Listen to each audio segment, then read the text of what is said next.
Good evening, dear students. Welcome to another rapid session live of chemistry. Today, we are going to have a quick recap of the physical chemistry unit, which comprises 3 chapters. I believe yesterday you all had a wonderful session of 4 chapters of organic chemistry, and you all are very confident about those 4. Now, we are going ahead with the discussion of 3 important physical chemistry chapters, namely solutions, electrochemistry, and chemical kinetics. As you know, these 3 chapters have a mark distribution as per what you can see on the screen. You can see that electrochemistry, it carries 9 marks. It is one of the highest weightage chapters in 12th chemistry board exam, followed by chemical kinetics and solutions, which are of 7 marks. Now, before we go to the session, let me just give you a quick insight of the trend analysis of the chapters, where how the questions were asked from 2010 to 2022. What was the major areas that were covered from these 3 chapters? This will help you to take a quick recap of those selected topics, which will help your last minute revision very easy. Coming to the chapter solutions, as you can see here, from the chapter solutions, we have the following topics: types of solutions, expressing the concentration, solubility, vapor pressure, ideal and non-ideal solutions, colligative properties, and abnormal molar mass. This is the list of all the topics from that chapter. Now, if you look into this trend graph, you can see that topic 2.6 has the highest number of questions asked in the past 12 years. So what is topic 2.6? Colligative properties and determination of molar mass. From this particular area, lot many questions have been asked. So this is the area that you need to focus and work in the last minute.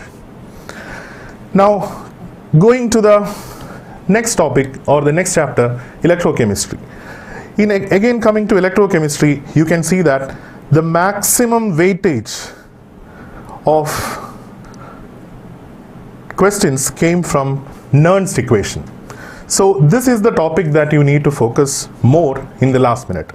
And then few of the short answer questions were asked from conductance related topic of electrolytes, which is again a very important topic where you have a lot of formulas to remember, and all of you need to do a quick recap of those formulas. From the next chapter, which is chemical kinetics, you can see chemical kinetics is having lot of numerical questions asked every year, and topic 4.3, which is integrated rate equation. This is where most number of questions were asked in the past 10 years.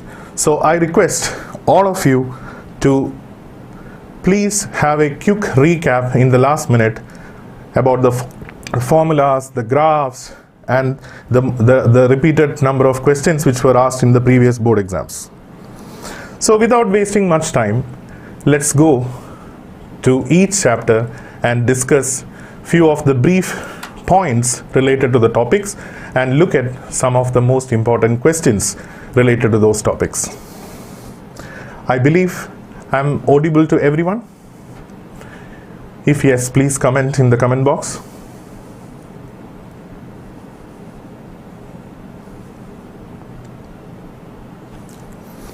Right. So first we are going to have a quick recap of the chapter solutions. We will go through the most important topics and the formulas that you need to remember while solving the questions from this chapter. As I said, you may get theory questions from this as well as numerical questions. And when it comes to numerical, focus mainly on Rauls Law, and then towards the end we have colligative properties and abnormal molar mass. These are the areas from which we are expecting more number of questions. So starting with the first part of the chapter, we have different methods of expressing the concentration. As you all know, in the chapter solutions, you have only two terms. Solutions are binary mixtures where one component is dissolved in another component. The dissolved component is called as the solute, and the component which is present in bulk where you dissolve the substance is called as the solvent. So there are different ways of expressing how much solute is present in a given amount of solvent. So I believe all of you remember this formula. First one is mass percentage.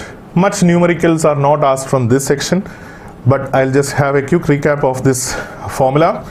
Mass percentage of any substance can be expressed as the weight of the substance in grams divided by the total weight of the solution. So weight of the substance means here we have the weight of the solute or the amount of the solute dissolved divided by the total weight of the solution, which is the combined weight of the solute plus the solvent into 100. This is what is called as mass percentage. Now similarly, we have mass by volume percentage, where the only difference is instead of dividing by the total mass of the solution, we take the volume of the solution multiplied with 100. Then we have volume percentage, where both are liquids, the solute as well as the solvent are liquids. So in that case, we take the volume of the solute divided by the volume of the solution. I wouldn't ask you to focus much on these three because these are very basic and you won't get much number of questions from this. Now the next one is parts per million or ppm. So here this particular concentration term is used when the concentration of the substance or the solute is negligibly small in the solution. Especially, when we have some pesticides, etc., dissolved in a large amount of water, like, the amount expressing the amount of DDT present in water, we use the term parts per million as well as parts per billion. So parts per million is expressed as the weight of the dissolved substance divided by the total weight of the solution multiplied with a million. That is 10 raised to 6. This is how you convert any concentration term into parts per million. If it is parts per billion, we multiply it with 10 raised to 9. Now, the next parameter is mole fraction.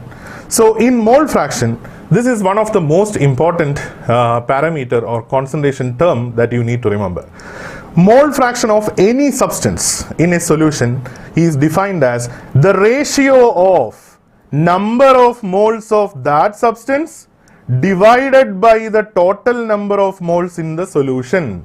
For example, if I have a component called A and a component called B, and if I have to express the mole fraction of component A, I can write it as number of moles of A divided by number of moles of A plus number of moles of B. Similarly, mole fraction of B can be expressed as number of moles of B divided by number of moles of A plus number of moles of B. And you must remember that in a binary mixture where there are two components, if you add the mole fraction, you can see XA plus XB. What will be XA plus XB? NA by NA plus NB and NB by NA plus NB. So if you add this, you will get 1. So this is a very, very important concept to remember. Sum of mole fractions of a binary mixture will be always 1. So in some questions, if they give you mole fraction of one component, you can find the other mole fraction by just subtracting it from 1. And just a quick recap, everybody know what is the meaning of number of moles. Number of moles of any substance can be found out by dividing the weight of that substance by its molecular mass. Right. Now the next parameter, the next two concentration terms are the most important concentration terms. One is molality and the other one is molarity. So what is the meaning of molality? Molality is simply defined as the number of moles of solute per kilogram of the solvent. The number of moles of solute per kilogram of the solvent. This is very important. Whereas molarity is the number of moles of the solute per liter of the solution. So all of you must remember this difference clearly. Molality, which is expressed as small m, can be written as number of moles of the solute. Say for example, I am taking a solution where A is the solvent and B is the solute. So in this case, number of moles of solute divided by the weight of the solvent in kilogram. This is the expression for molality. Whereas molarity is number of moles of the solute divided by volume of the solution in liters. In liters. Yes, Vignesh, what does 10% by mass mean? See, 10%, it's a way of expressing the mass percentage. 10% of any substance means 10 gram of that substance is present in 90 gram of the solvent. Simple. See, say for example, in your textbook there is an example of 35% ethylene glycol. What is the meaning of that? 35 gram of ethylene glycol is dissolved in 100 ml of solution or 100 gram of solution. So the amount of the solute is 35, whereas that of the solvent is 65. And what is the importance of ethylene glycol? Can anyone say?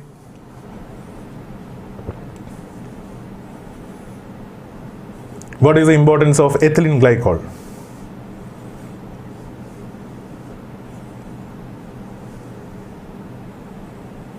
Yes, ethylene glycol is used as an antifreeze, because if you add ethylene glycol, it will lower the freezing point or the melting point. So what will happen is water will freeze at a much lower temperature. So this is useful especially in countries where there is very cold climate, so that the water which is used as a coolant in the radiator will not freeze. Right. So molality and molarity, these are the differences. And let me ask you one more thing. Why is molality preferred over molarity? This was asked quite a couple of times in board exam as a reasoning question. Why do we use molality more than molarity? Or which one is temperature dependent? As you can see clearly, in this case of molarity, there is an expression in the denominator which is volume. Volume can change with temperature.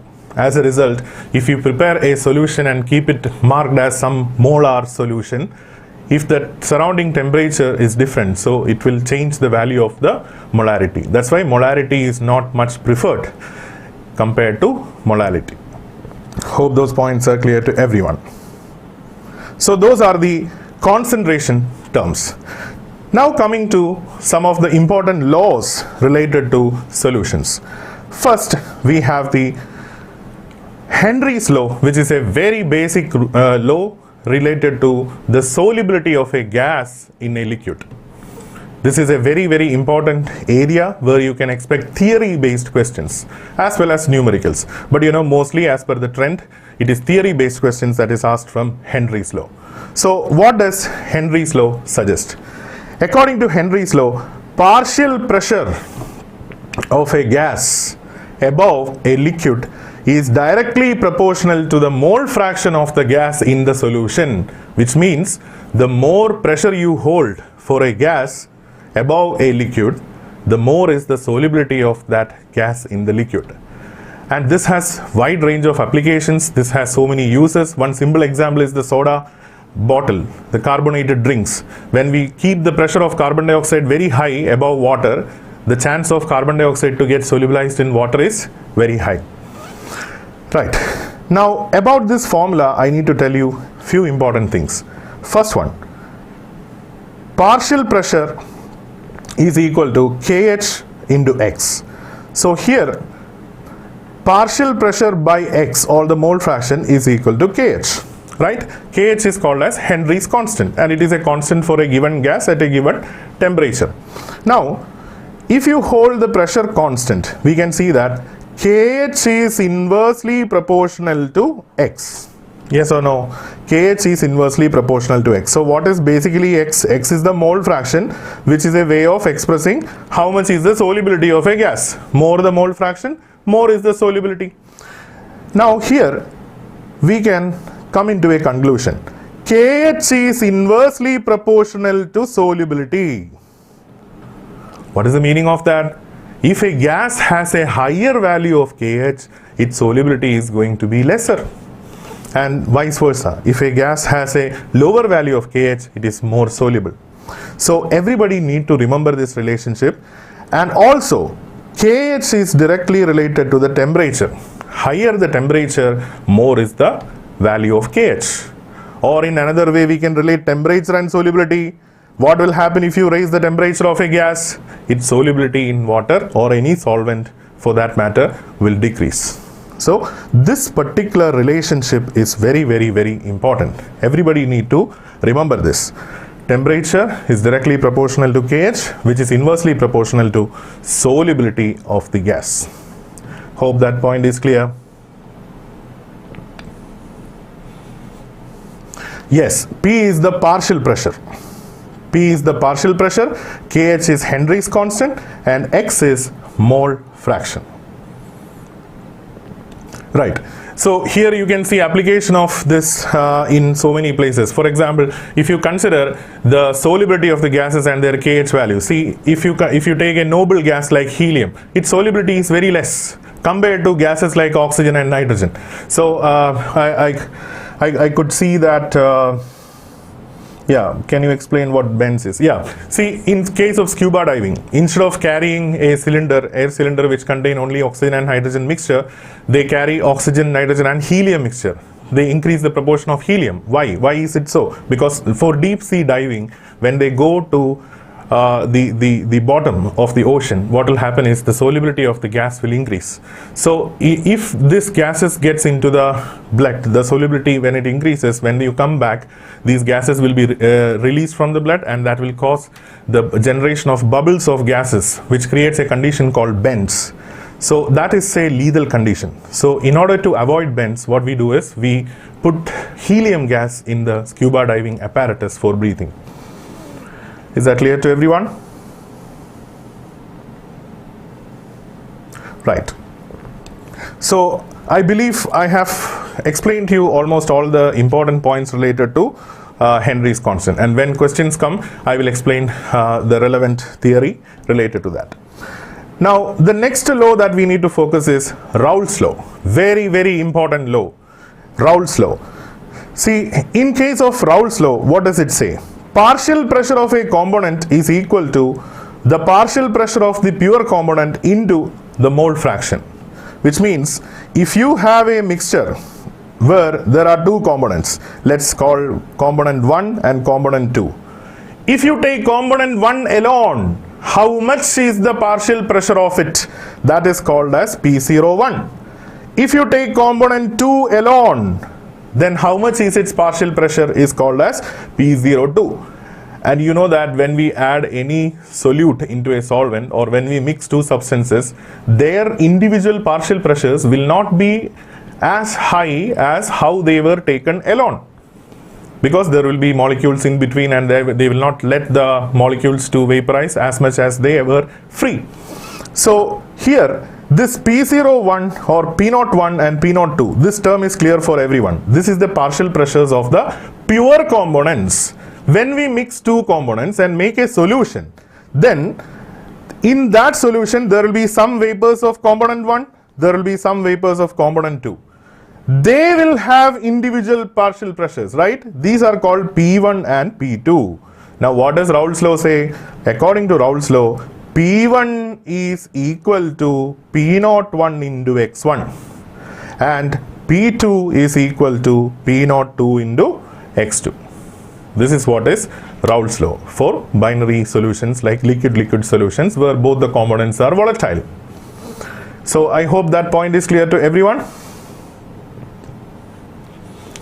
Yes, partial pressure is directly proportional to the mole fraction for a system of volatile liquids. Yes, very good, Dhruvil. That is the statement for Rauls Law. Now, we have another important law related to that solutions again, the Daltons Law of partial pressure. What does it say? When you have a mixture of vapors present in above a solution, the total pressure of that mixture is equal to the sum of partial pressures of the individual components. For example, if there are two components above a solution, 1 and 2, they have respectively P1 and P2 as the partial pressures, then the total pressure is equal to P1 plus P2. That is what is Dalton's law of partial pressure. See, this is mostly used in case where you have some questions where you mix two solutions and they will ask you to find the mole fraction of the components in the solution as well as mole fraction of the components in the vapor phase. There are such numericals, but as per the previous trends, such lengthy numericals are not asked these years. But I would recommend you to go through that numerical in the textbook where you have a question solved where chloroform and carbon tetrachloride is mixed. So please have a look at it where we apply the Dalton's law of partial pressure. Right. Now the last one is again Rauls law, where one component is volatile whereas the other component is non-volatile. For example, solid liquid solution. Let's say you are adding sodium chloride into water. When you add sodium chloride into water, what will happen? When water is taken alone, water can vaporize easily. So vapors of water will be above the surface of water, and that vapor pressure is called as the vapor pressure of pure water. Now on top of that, if you add some solutes, what will happen? These solutes will occupy some of the surface which will block the water vapors from escaping. So what will happen? The pressure of the water will not be as much as how pure water was. Yes or no? So there will be definitely a lowering of pressure of water. So let's say our original pressure of pure water is P0W, and after adding a solute it has become PW. So P0W is the pure vapor pressure of water, PW is the vapor pressure of water mixed along with a solute. Now according to Rauls law, it says there will be a lowering in vapor pressure when you add a solute. So how do you calculate the lowering? Simply subtract. Yes or no? Simply subtract the pure water's vapor pressure minus what is the vapor pressure of water in salt solution. This term is called as lowering. All of you pay attention. This term is called as lowering of vapor pressure. Now, if I divide this with the P0W, so what I am doing? I am comparing the lowering with respect to the pure water's vapor pressure. This whole term that I have written here, all of you can see this whole term what I have written here is read as relative lowering of vapor pressure. And remember that relative lowering of vapor pressure is a colligative property. What is the meaning of colligative property? It's a property that depends on the number of moles of solute, but not depending on the nature of the solute. That is called as colligative property. So this is one of the colligative property that we have in the syllabus, relative lowering of vapor pressure. I hope it is clear to everyone.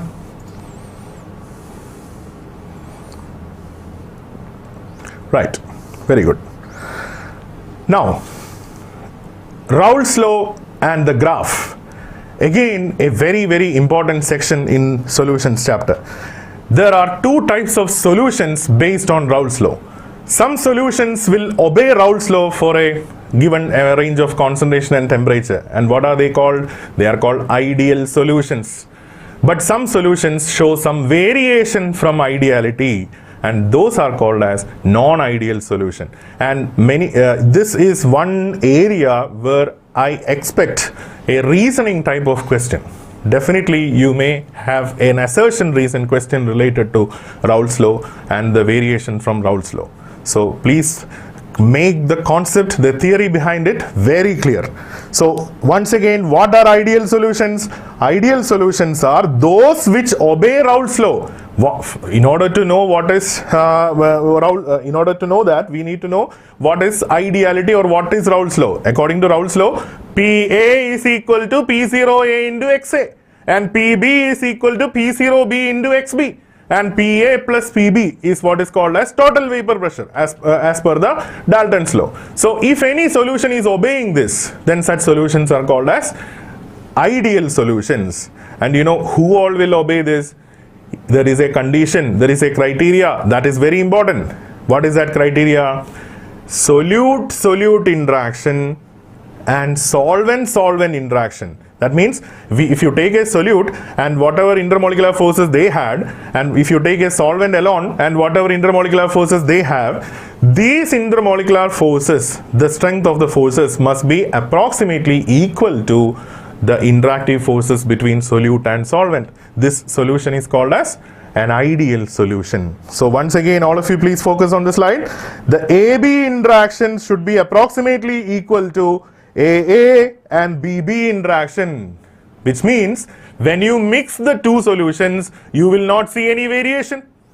You will not see much difference. This is called as ideal solution. And what are the features, characteristic features of ideal solution? Enthalpy of mixing will be 0. What is enthalpy of mixing? The amount of energy or the energy change that is accompanied when you mix two substances. That is called enthalpy change. See, if the interactions are of the same strength, there is no energy involved there. So the energy change is 0. So enthalpy change of mixing should be 0. Volume of mixing should be 0. Delta V should be 0. And entropy change will also be 0. These are the characteristic features of ideal solutions. And dear students, please remember the examples of solutions which behave ideally. It's very easy. They should be very close molecules, like, structurally not much different. Look at this, benzene and toluene. Benzene and toluene, they differ only in a CH2 group. This is benzene and this is toluene. So when you mix these two, you get a nearly ideal solution. Similarly, N-hexane and N-heptane, these are also examples for ideal solutions. So everybody understood what is the meaning. Alan Joseph is asking, will they ask examples of both ideal and non-ideal? Yes, Alan, it's a very, very, very important topic. So don't skip that. Please do learn examples. You will understand when we do the questions related to that. Now, whoever vary from this is called as non-ideal solutions. So non-ideal solutions are of two types: those which show positive deviation, those which show negative deviation. Now, what is the meaning of positive deviation and negative deviation? Think like this. If you look at the graph of Rauls Law, see here, this is the partial pressure of component B, this is the partial pressure of component A, this is the partial pressure, the total pressure of the mixture. Now, in a positive deviation, what will happen is, the pressures that we calculated will be more, or the pressures that we observe for those mixings will be more than what is expected.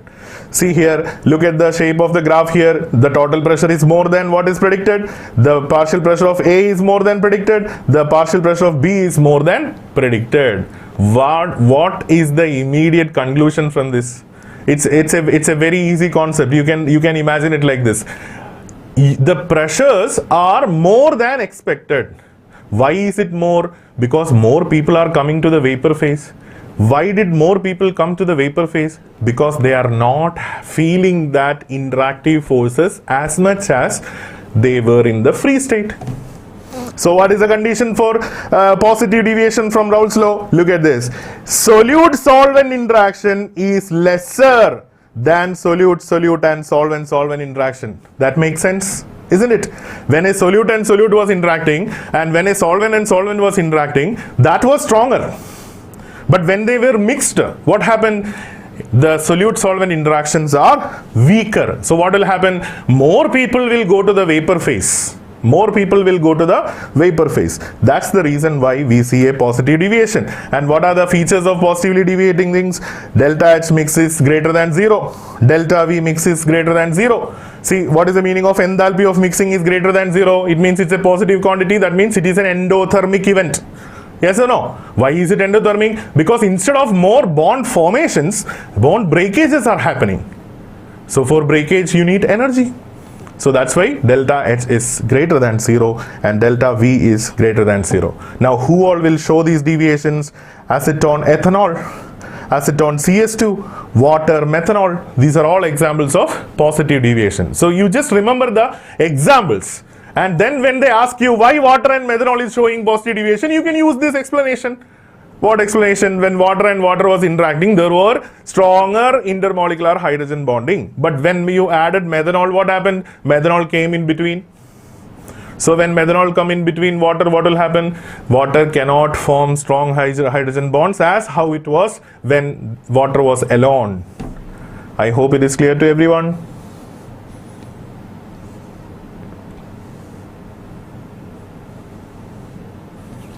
Excellent. Now, the next deviation is called as negative deviation. So as I said, non-ideal solutions have two variations. One is positive deviation, one is negative deviation. So positive deviation, the reason you understood. The exact opposite is negative deviation. Very easy. Here the observed pressure is lower than what is expected. Now why would it be lower? Because there are less number of people in the vapor phase. Now why didn't they go to the vapor phase? Because they feel comfortable in the solution itself, because they are finding that okay, when we got mixed, we can form bonds which are stronger than how we were alone. So that's the reason why negative interactions come. So all of you read along with me. Solute solvent interactions are greater than solute solvent and solvent solvent. You see? Does that make sense? If you just remember this concept and you remember the examples, you can easily explain it. Now, since solute-solvent interactions are stronger, what would have happened? New bonds have been formed. Bond formations are exothermic, which means delta H mixing will be less than 0, delta V mixing will be less than 0, isn't it? And even entropy change will be negative. Why entropy change is negative? Because more people are confined to involve in bonding rather than letting them into the free space. Is that clear to everyone?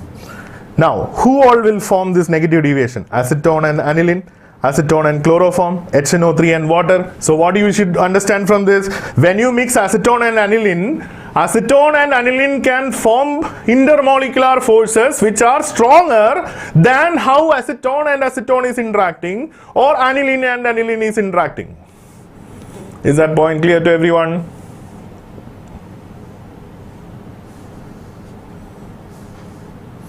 So this is the ideality and non-ideality and the deviations from non-ideal behavior. So positive deviation, negative deviation.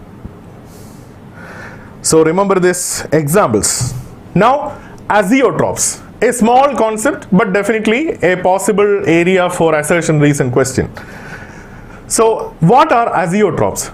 Azotrops are, in a shorter form we can define it as constant boiling mixtures. That means when you mix certain things and once they reach a particular composition, their composition will be same in the vapor phase as well as in the solution phase. So in such cases, it will be impossible for us to separate them by using the typical distillation methods. One example, 68% nitric acid plus water. That means, what is the meaning of 68%? I just told you in the beginning about mass percentage. 68 gram of nitric acid in 32 gram of water. Once nitric acid attains that composition, it's an azeotropic mixture, which means you can't further distill it to separate nitric acid or increase its concentration. And similarly, 95% ethanol and water. That is also an azeotropic mixture, which means further separation of ethanol and water by distillation is not possible, because in the vapor phase and the solution phase they have the same composition. Because our objective of distillation is that they should have different compositions in the different phases, so that the one which will vaporize first will be coming out as vapors and then followed by the next, and we can separate them. But for azeotrops it's not possible to separate because they are constant boiling mixtures. And what I want you to focus here is there are two types of azeotrops. One is maximum boiling and one is minimum boiling. Now that's very easy to remember. Look here, people who show or mixtures who show negative deviation will be showing or will be the one which is maximum boiling. See, that's very easy. I'll tell you how to remember that. Show negative deviation. What is the meaning of that? Less number of vapors are there. So less number of vapors are there means the vapor pressure is going to be lesser. If vapor pressure is lesser, what will happen? If you try to boil this, If you try to boil this, when will boiling happen? You know, boiling will happen only when vapor pressure becomes equal to atmospheric pressure. So if less vapors are there, what will happen? You will have to heat it more so that the vapor pressure will become equal to atmospheric pressure, and then they boil. Is that clear? So that's why we say that those solutions which show negative deviation are called maximum boiling azeotrops. And then we have solutions which show positive deviation, which are minimum boiling azeotrops. So I believe everybody understood why it is called maximum boiling, why the other one is called minimum boiling. Is that clear to everyone?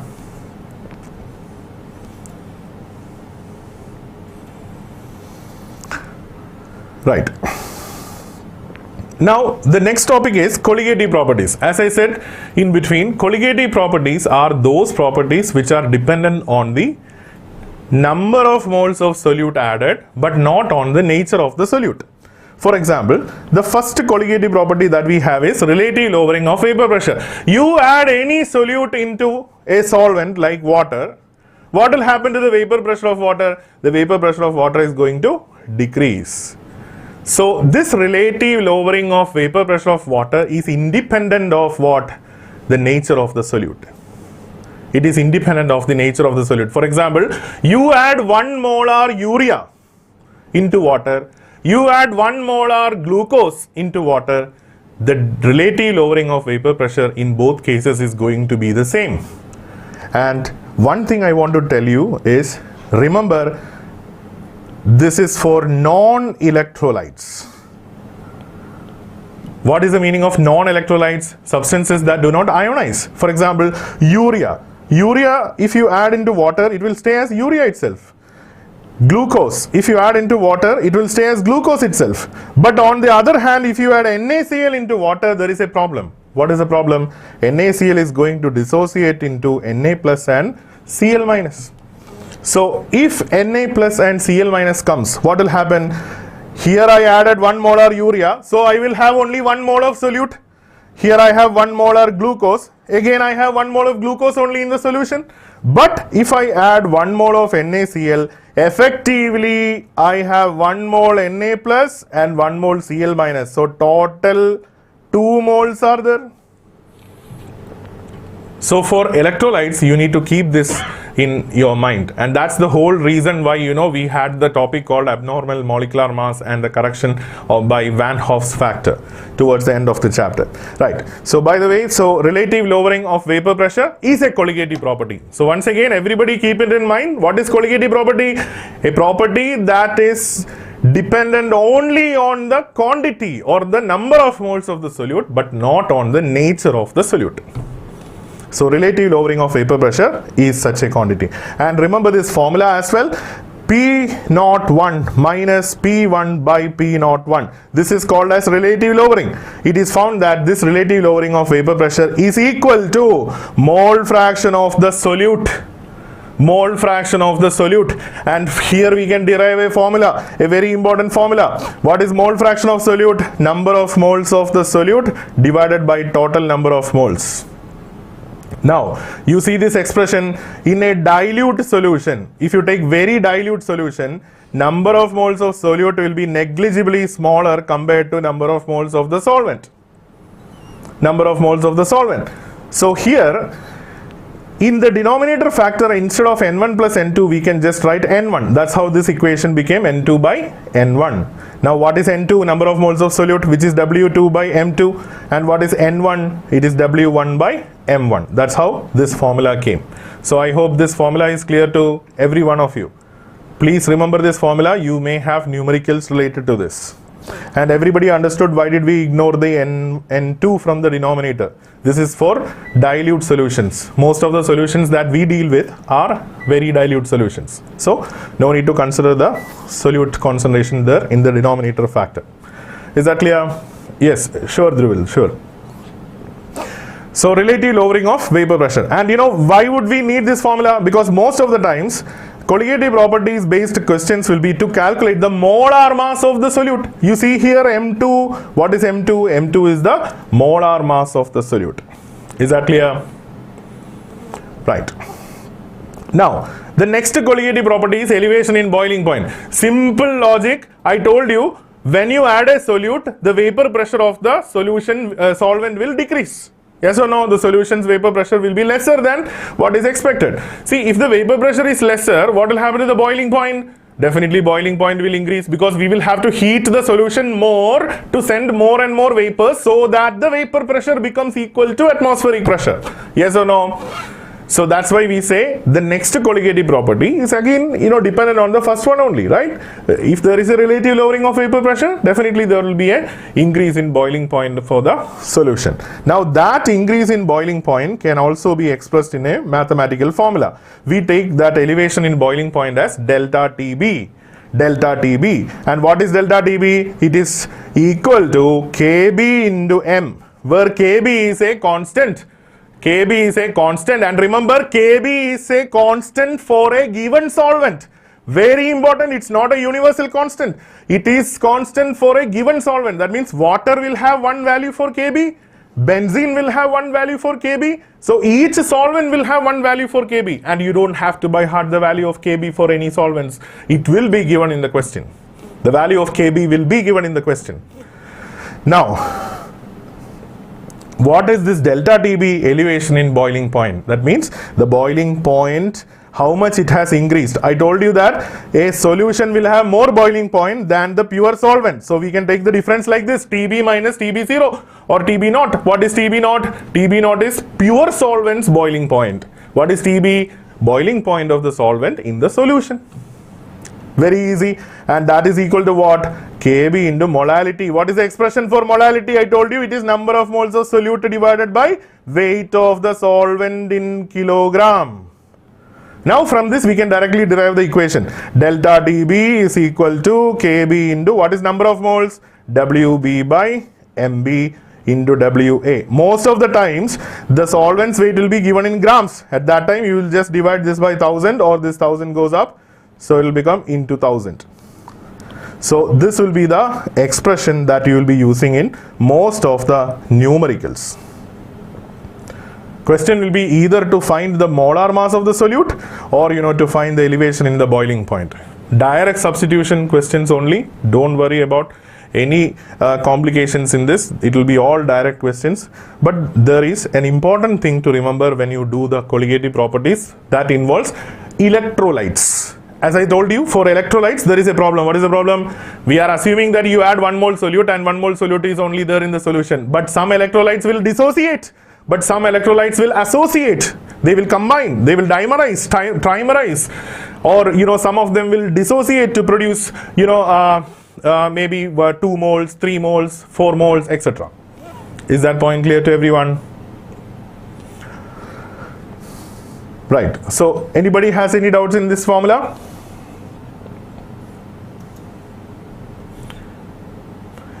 See, A is solvent and B is solute. Right. Now, a small add-on here. KB can be written also as what? Delta TB divided by molality. What is the unit of delta TB? It is change in the temperature, which we can take as Kelvin, divided by what is molality's formula? Mole per kilogram.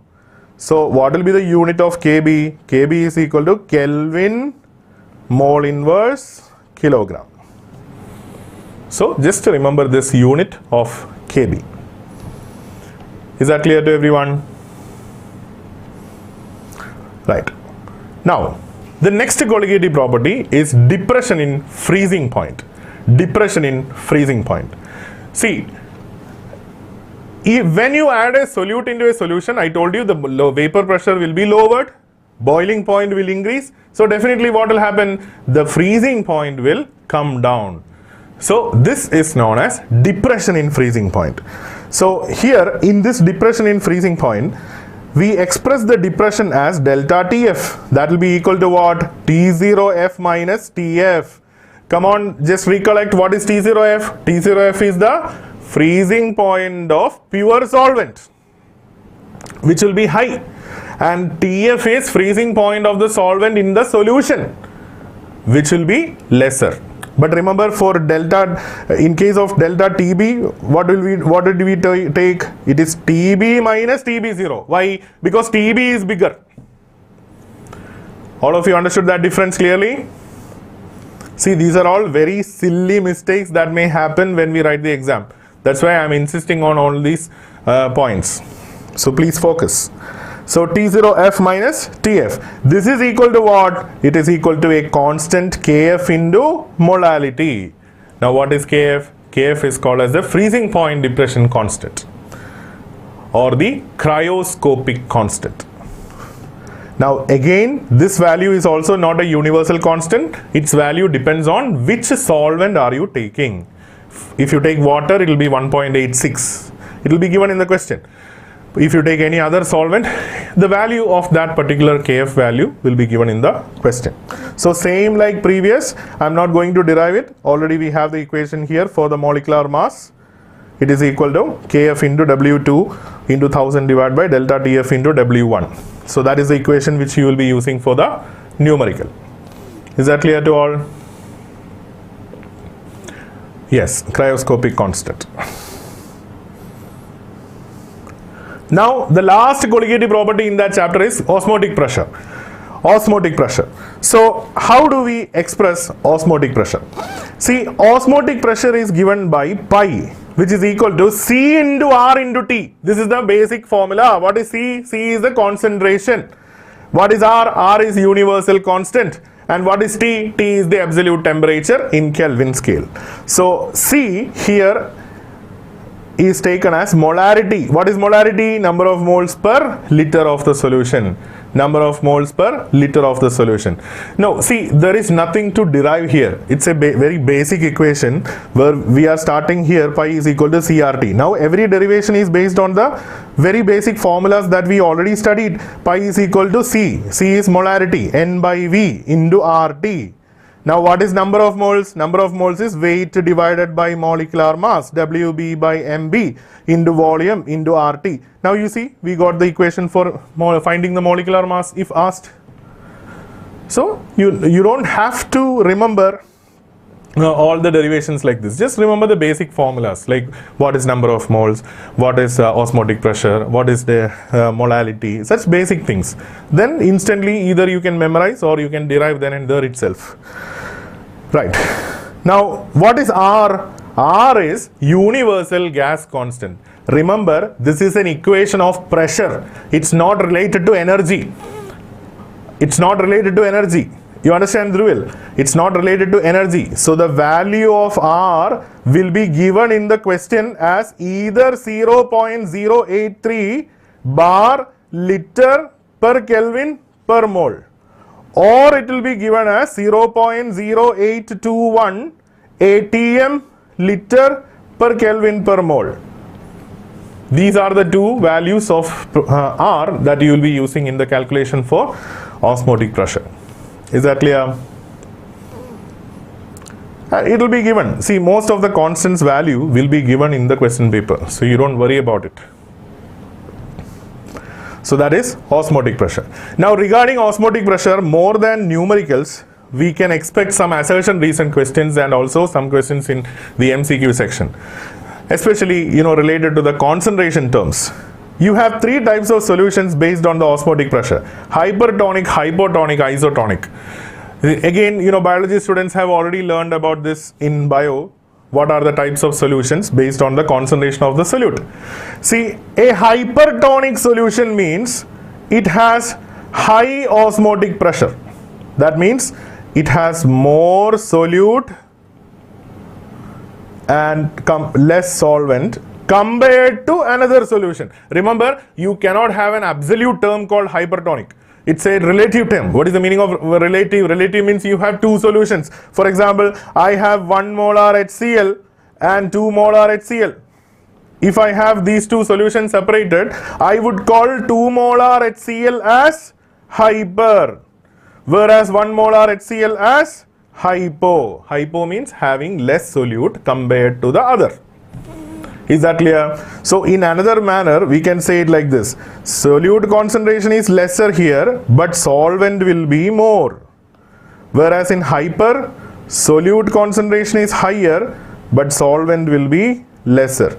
And you all know the theory of diffusion. You all know the universal phenomenon called diffusion. What is diffusion? Diffusion is the movement of substances from higher concentration to lower concentration. So you can expect that when you separate two solutions with a barrier which is made of a semi-permeable membrane, SPM, semi-permeable, what will happen is you can have two possibilities. One is solute is more here, so it can move from this side to this side, but that ain't going to happen. Why? Why? Because a semi-permeable membrane do not let the movement of solutes across it. It will allow the movement of only solvent. So this possibility is gone. Now where will the movement happen? Solvent will move from hypo to hyper. You see, just by clarifying that logic, that simple logic, you can answer an infinite number of questions related to it. Yes or no? You don't have to always think like where will the solution move? Hyper to hypo or hypo to hyper. Solvent will always move from its higher concentration to its lower concentration. Where is its higher concentration? In hypo. Where is its lower concentration? In hyper. Now, if two solutions have the same osmolarity, same concentration, same osmotic pressure, then such solutions are called isotonic. Which means if you separate two solutions which are isotonic to each other and put a semi-permeable membrane, nothing will happen. Is that point clear to everyone? Right. Now, one important term is reverse osmosis. Reverse osmosis. This is again a theory related question you can expect. It is used in desalination of water. What is reverse osmosis? When you apply a pressure which is more than the osmotic pressure on the solution side, you can forcefully send solvent from the solution to the pure solvent. See, what I mean is normally if I have a solution here and an SPM here and a pure solvent in this side, what are you going to see? Normally solvent will move from pure solvent to solution. But if you apply a pressure in this side which is greater than the osmotic pressure, what will happen? You can forcefully send solvent from the solution to the pure solvent side. And this is what we do for desalinating seawater. Is that concept clear? See, semi-permeable membranes are of different types. You know, the normal egg membrane, it's a natural semi-permeable membrane. Then we have synthetic membranes like cellulose, acetate, nitrocellulose. These are all semi-permeable membrane. And the characteristic feature of semi-permeable is that they are selectively permeable. They do not let everybody to cross through. They let only the solvent molecules to move, but not the solute. I hope that is clear to everyone. Could you explain the shrinking of RBC? Yes, of course, Nitin, that's a very, very important question. I told you one of the application theory based question related to osmosis is this. See, simple logic is this. If you have a hypertonic solution and a hypotonic solution, where will water move? Water will move from hypo to hyper. Say for example, I have kept an RBC or a blood cell whose concentration is 0.9% NaCl. It is equivalent to this much, 0.9% NaCl, sodium chloride. Now, if 0.9% NaCl is equivalent concentration is there in the RBC, and I am dipping this RBC in a, let's say, 2% NaCl, what will happen? 2% NaCl means more solute is there. This is hyper, whereas inside of this is hypo. So what will you expect? You will see water will come out of the RBC. This is called exosmosis. Exosmosis. Osmosis from the inside to the outside. Now if it was reverse, like inside the RBC it is more concentrated and outside is less concentrated, what will happen? Endosmosis will happen. So if exosmosis happens, shrinking will happen to the cells. This is what happens when you put fresh fruits in salt water, right? Whereas if endosmosis take place, what will happen? Swelling will take place. So that point is clear.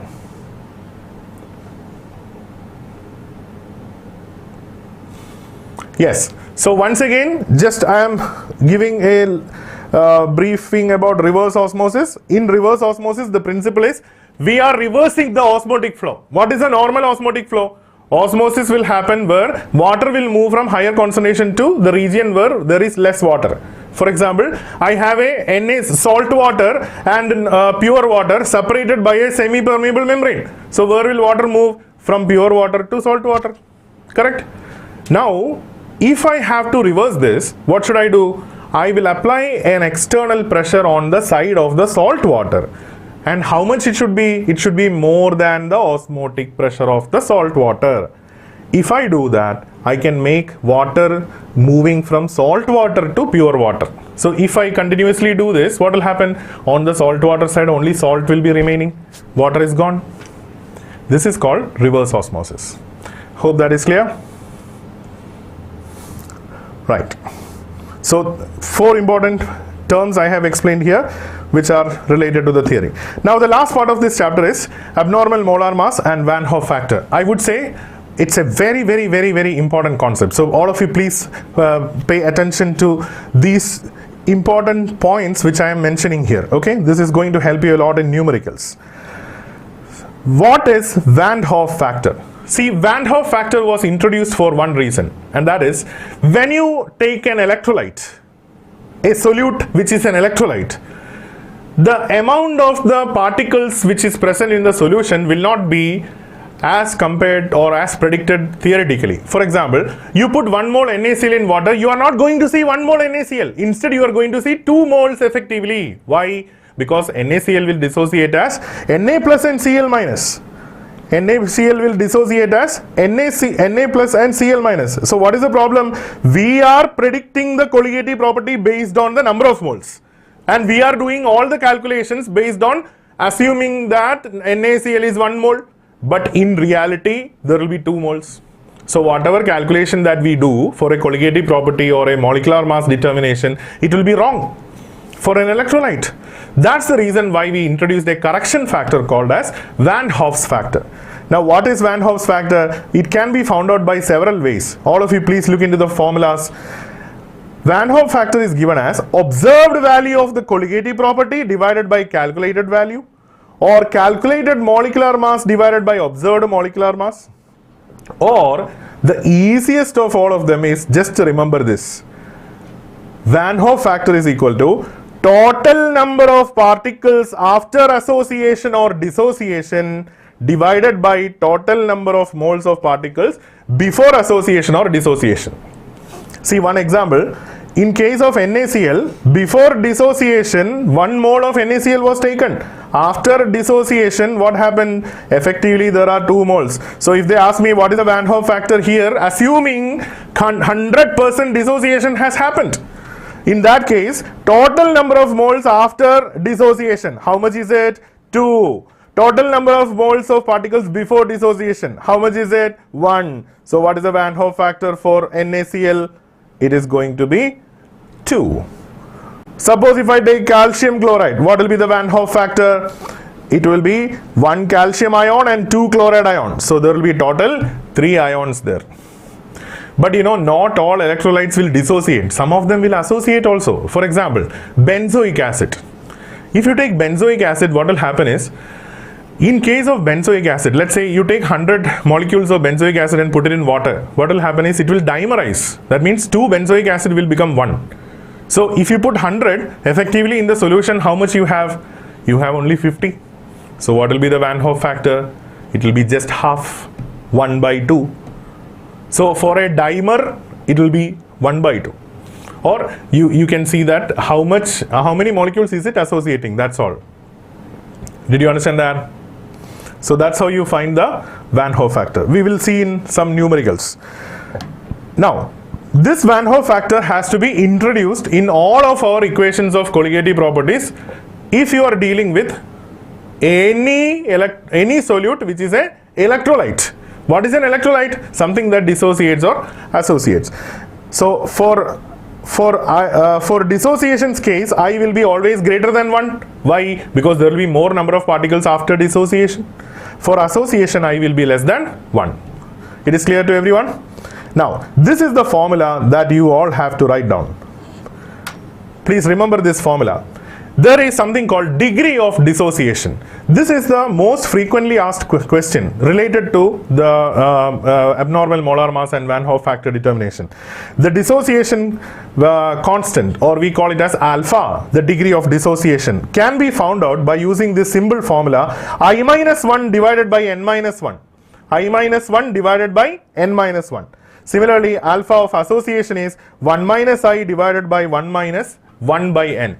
See, very simple. I is Van Hoff factor, n is the number of particles. For example, in case of sodium chloride, you find out what is the value of I, which we can do using the numericals, like using the data what they have given. Like they will give you that this much is the observed boiling point, so how much is the degree of dissociation. So in such questions, you can find out n is the number of particles it will give. For example, if it is NaCl, n will be 2. If it is calcium chloride, n will be 3. Like that, the value of n depends on how many particles are there after dissociation. Similarly, percentage association can be found by using this formula 1 minus I divided by 1 minus 1 by n. Please do note these two formulas. Please do note these two formulas. You will see how we can apply it in numericals. Yeah, the number of moles dissociated or associated. Yes, Alan, we will see those questions. So this is the quick recap of the chapter solutions. Now we are directly going to the questions. And while doing questions, see, since most of the questions are numericals, and I want you to immediately solve the answers, and then I'll just show you how to apply this, and then you can practice. A solution of glucose in water is labeled as 10% by mass. What would be the molality and molarity of the solution? Density of the solution is given as 1.2 gram per ml. See, in numericals, always follow a standardized method. Like, the steps carry marks. You're not writing JEE or NEET, where you can take shortcuts and solve the question in, less than 5 seconds or 10 seconds. In boards, definitely steps matter. So please do write the steps, like especially write down what is given. You have the molar mass of glucose molar mass. Glucose is the solute, so you can use abbreviations of your choice, like you can write MB, or you can write M of glucose, like that. You can use any abbreviations you want. So MB is equal to 180 gram per mole. Then it is labeled as 10%. What is the meaning of that? 10 gram glucose in 90 gram water. 10 gram glucose in 90 gram water. Correct? That is the meaning of 10%. Now the question is, what would be the molality? So let's start with molality first. Molality, M is equal to, what is the final expression? Everybody remember molality's expression. What is it? Mass of the solute divided by molar mass into weight of the solvent in gram multiplied with 1000. Easy. Now, what is the mass of the solute given? They said it is 10% solution. So you can assume that you are taking 100 gram solution. So what is the mass of that glucose in that? 10 gram. 10 divided by, what is the molar mass? 180. Now what is the mass of the solvent? Pure solvent. Pure solvent is how much? 90 gram water, right? So you can take it as 90 into 1000. Whatever answer you get, please do write the answer with the proper unit. Moles per kilogram, or you can also write molal, or you can also write small m. Please don't skip units. In every numerical, be it physics or chemistry, please have the habit of writing the units in the final answer. Very, very important. So molality calculation is clear to everyone. Now let's calculate molarity.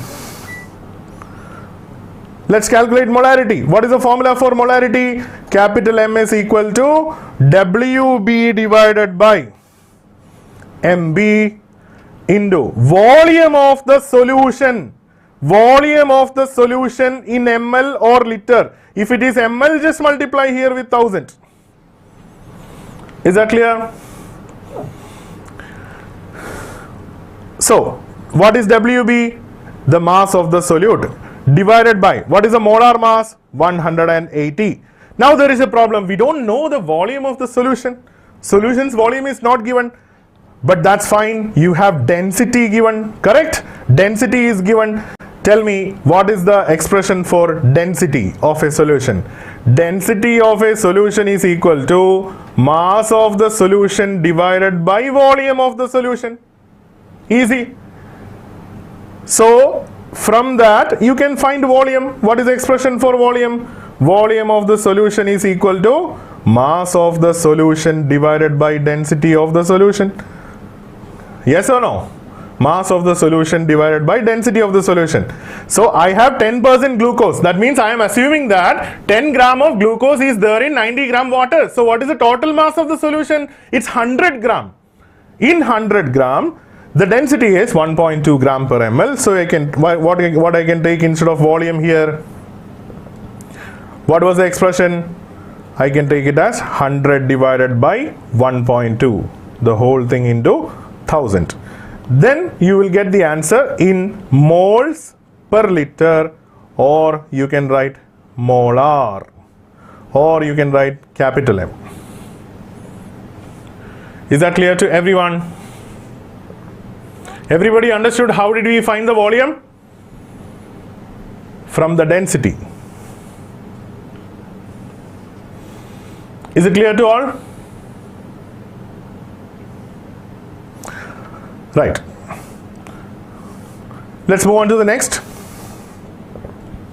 Why aquatic animals are more comfortable in cold water than in warm water? This is an application of Henry's law. Think what concept you have to apply here.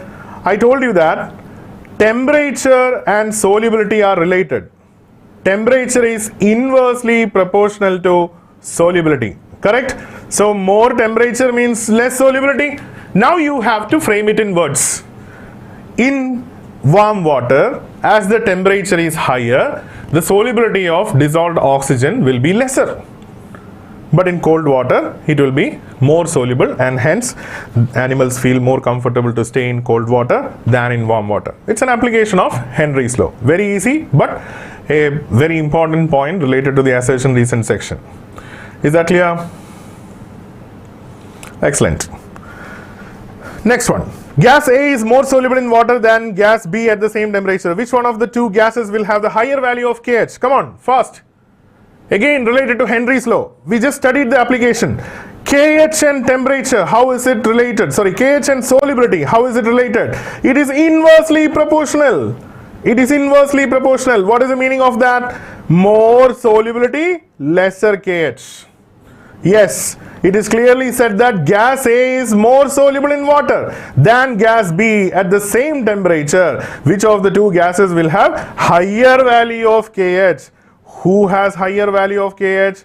Higher KH means less solubility, because they are inversely proportional. Clear? So gas B will have a higher value of KH. All of you got it? Right. The next one. What type of deviation is shown by a mixture of ethanol and acetone? Give reason. See, ethanol and acetone. Which deviation is shown?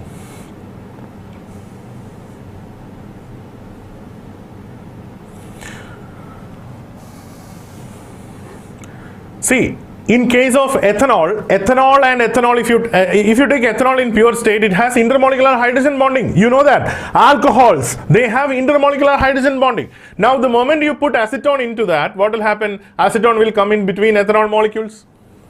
So, the interactive forces will be weaker. AB interactions will be weaker than AA and BB. So, what will be the kind of deviation?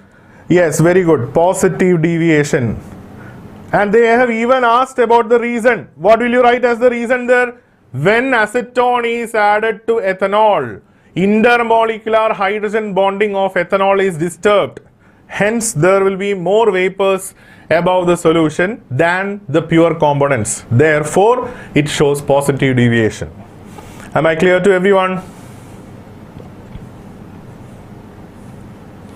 Yeah, delta H mix greater than 0. Yes. everything is right. What type of deviation is shown? So just you need to mention positive deviation. Okay, answer quickly. Blood cells are isotonic with 0.9% sodium chloride solution. What happens if we place blood cells in a solution containing 1.2% sodium chloride? Come on, fast. Blood cells are isotonic with 0.9% sodium chloride. I would ask you to remember this also. The human blood is isotonic to 0.9% saline. Now you are placing it in 1.2%. What will happen? It will shrink due to exosmosis. Are you all able to relate the theory that we just learnt, which is hypertonic? 1.2% sodium chloride is hypertonic, whereas blood cell will be hypotonic. Yes, so water will get out of the blood cells, and that causes shrinkage of the blood cells, which we call as exosmosis. Now tell me, 0.4% sodium chloride solution, what will happen? The opposite will happen, isn't it? It will swell because of endosmosis, due to endosmosis. See, of course, depending on the marks, you can always add on to the sentence, or you can add more sentence there. Like, the 1.2% sodium chloride solution is a hypertonic solution compared to blood cells. Therefore, water will move out of the blood cells and it causes shrinkage of the blood cells. Like that, you can add on. You can write more points there. Right. Okay, I can see biology terms coming up. Flaccid, turgid. Yeah, good. Swelling makes it turgid. Shrinking makes it flaccid. Okay, next question, quick. A solution containing 15 gram urea per liter of solution in water has the same osmotic pressure as a solution of glucose in water. Calculate the mass of glucose present in 1 liter of its solution.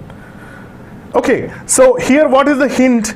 It says a solution containing 15 gram urea with a molecular mass 60 per liter of solution in water has the same osmotic pressure. So we will take two situations. Osmotic pressure of urea, pi urea, is equal to what? Of that of glucose. Now everything is clear now. What will be the equation for this? Urea's osmotic pressure can be written as Nu by V into RT is equal to Ng into RT by V. Yes or no? Again, R and T is not varying because it's the same temperature at which we are treating. So what will you get? If two solutions have the same osmotic pressure, means they have same number of moles. What is the expression for number of moles of urea? Weight of urea by molecular mass of urea is equal to weight of glucose by molecular mass of glucose. The question is, calculate the mass of glucose present. So mass of glucose present is Wg. Wg is equal to what? Wu divided by Mu into Mg.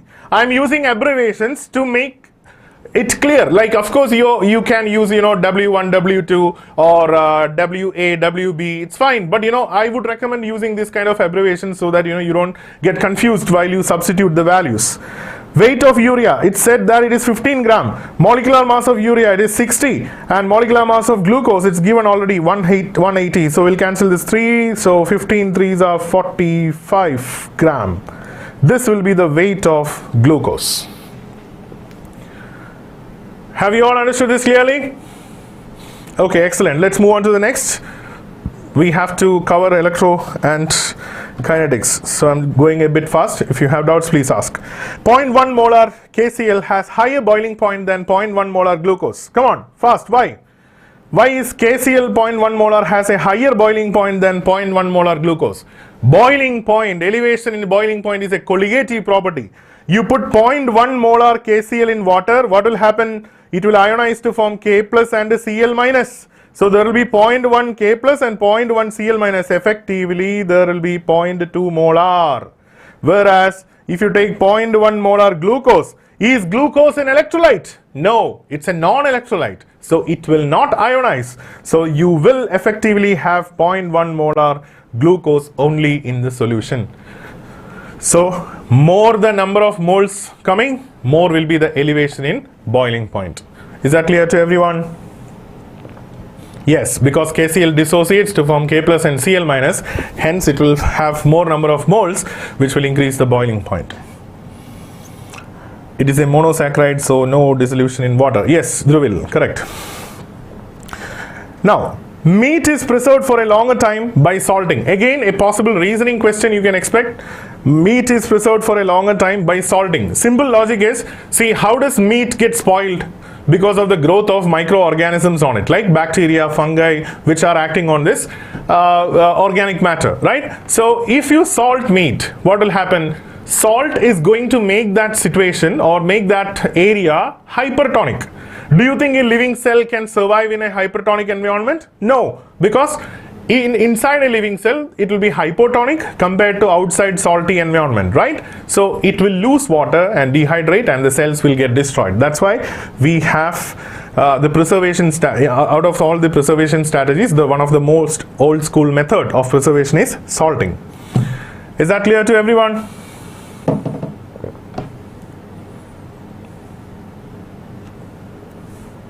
Right. Calculate the mass of ascorbic acid to be dissolved in 75 gram of acetic acid to lower its freezing point by 1.5 degrees Celsius. See, that's again a question related to the colligative property, the freezing point. So coming to our equation, delta TF is equal to Kf into molality. What is the expression for molality? WB by MB into WA in grams into 1000. This is our basic expression, right, of freezing point. Now, just look at, is it an electrolyte or a non-electrolyte? Ascorbic acid. Ascorbic acid is vitamin C. It's an organic compound, so it's not going to, it's not an electrolyte, ascorbic acid. So you don't have to consider Van Hoff factor in this formula. So delta TF is equal to Kf into WB by MB into WA. This is the formula. What do we need to find? We need to find the mass of ascorbic acid, which means you need to find WB. Everything is given here. What all things are given? What all things are given? Molar mass of the solute is given. MB is given 176.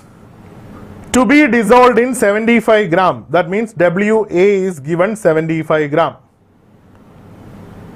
Then what else? To lower its freezing point by 1.5 degree, which means delta TF is going to be 1.5. Correct? Since it's a difference, it's degree or Kelvin, it doesn't make a difference there, right? Then we have Kf also given 3.9.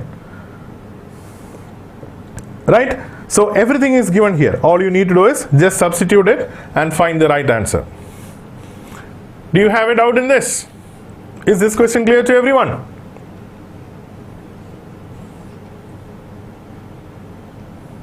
See, in these kind of numerical questions, they might give you compounds which you have not heard of. But don't think that it's an out of syllabus question. It's a direct application level question of what theory you have learned in the textbook. Is that clear? Right. Calculate the boiling point elevation for a solution prepared by adding 10 gram of calcium chloride to 200 gram of water. Kb for water is given 0.52 Kelvin kilogram per mole and molar mass is 111. See, in this question, one of the most common mistake that we are going to do, or a silly mistake I would say, will be not taking the Van Hoff factor. You see, we might forget to take the Van Hoff factor. But you see here, who is the electrolyte? It's calcium chloride. Calcium chloride is an electrolyte which is going to dissociate to give Ca2 plus and 2Cl minus. So what will be the Van Hoff factor here? It will be 3.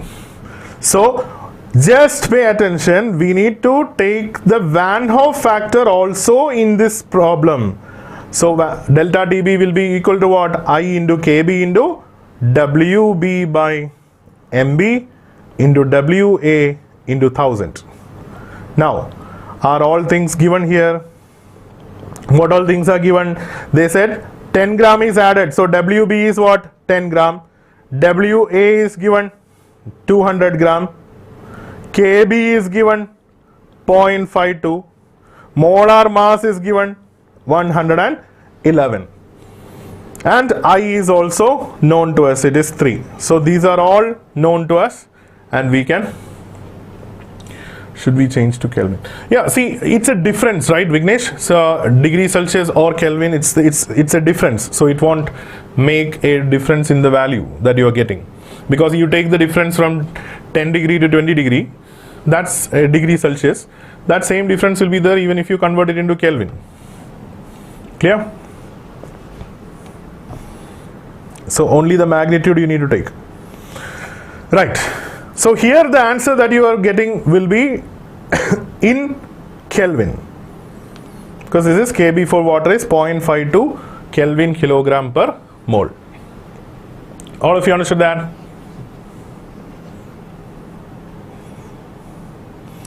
Right. Now, look at the next question. Assuming complete dissociation, calculate the expected freezing point of a solution prepared by dissolving 6 gram of Glauber salt Na2SO4.10H2O in 0.1 kilogram of water. Kf for water is given. Atomic masses of the elements are also given. So here what are they asking is, calculate the expected freezing point of a solution. So here you can find delta Tf. And it is Glauber salt. Look at the salt and tell me, should I consider Van Hoff factor or not? Should I consider Van Hoff factor or not? Na2SO4.10H2O. Look, Na2SO4.10H2O. It's going to dissociate for sure, right? You have sodium sulfate. Sodium sulfate is an ionic compound, right? So how will it dissociate? It will dissociate as 2Na plus 1SO4 2 minus plus water. It will stay as it is, 10H2O. Is it clear? Yes. So effectively you are getting 3 ions there. Did you understand that? 2 Na plus and 1 SO4 2 minus. So I will be 3. So don't forget to take the Van Hoff factor, especially when the solute is an electrolyte. Now direct substitution only. There isn't much complication in this numerical. Everything is given here. No, we don't count water. It's dissolved in water. The ions, how many effective ions is it making? So Kf into Wb into 1000 divided by Mb into Wa. So Wa into that 1000 factor you can avoid in this formula. Why? Because already you see how much is the solvent's mass given? 0.1 kg. It's in kilogram. Is that clear?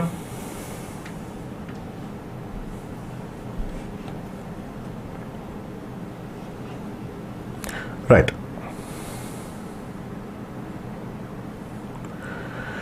A solution contains 5.85 gram of NaCl per liter of solution. It has an osmotic pressure of 4.75 atm at 27 degrees Celsius. Calculate the degree of dissociation of NaCl in this solution. Look at this. This is the numerical where you are going to apply that degree of dissociation formula. Everybody please focus on this numerical. It's a very important question. A solution contains 5.85 gram of NaCl. You know that NaCl is a electrolyte. So it is definitely going to dissociate as Na plus and Cl minus. And here Van Hoff factor you can't directly take because they are saying calculate the degree of dissociation. So it is not 100% dissociation. If it was 100% dissociation, they wouldn't ask you to find the degree of dissociation. So here I don't know how much is the Van Hoff factor. What else is given? The weight of the solute is given 5.85 gram. The molecular mass of the solute is given 58.5 gram per mole. Osmotic pressure is given 4.75 atm. R is given 0.082 liter atm per Kelvin per mole. And temperature is given 27 degrees. Remember, always take temperature in the Kelvin scale. So it is 300 Kelvin. Now, they are asking us to find the degree of dissociation. Everybody remember the formula of degree of dissociation? What was alpha dissociation formula? Come on. I minus 1 divided by n minus 1. Yes or no? For dissociation it was I minus 1 divided by n minus 1. Now, in order to find the degree of dissociation, I need two things. What are they? First, I need n. That I know, because when I put NaCl in water, there will be 2 moles. This is the n value. But about I have no idea. It is not given. But we can find I. How? How we can find I? You know, osmotic pressure expression, if you all recollect, it is equal to I into CRT. What is CRT? WB by MB into V into R into T. Correct? C means concentration, number of moles per liter, into R into T. From this I can find out what is I. Yes or no? From this I can find out what is I. Can you quickly find out what is I by substituting these values?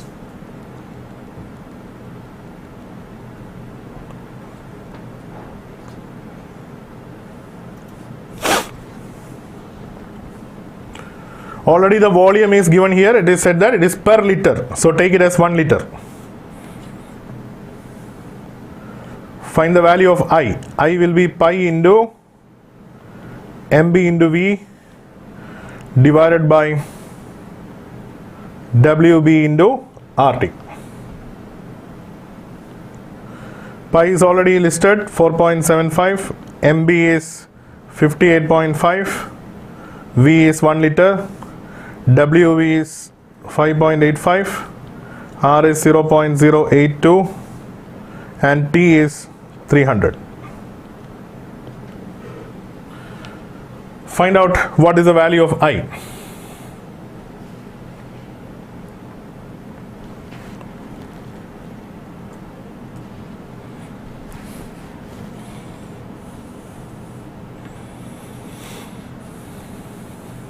.93.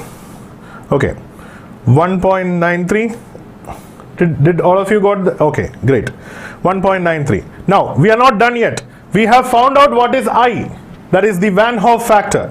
Now the most important part, we need to find what is the degree of dissociation, correct? How do we find that?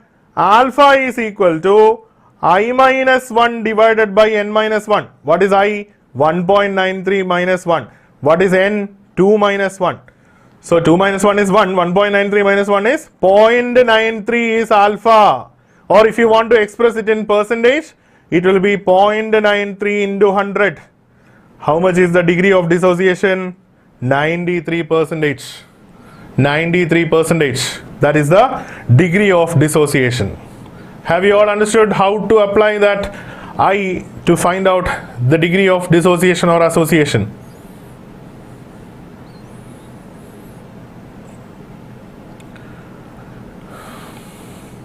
See, approximately 2, don't take it, because if you take that, then degree of dissociation will come 100%.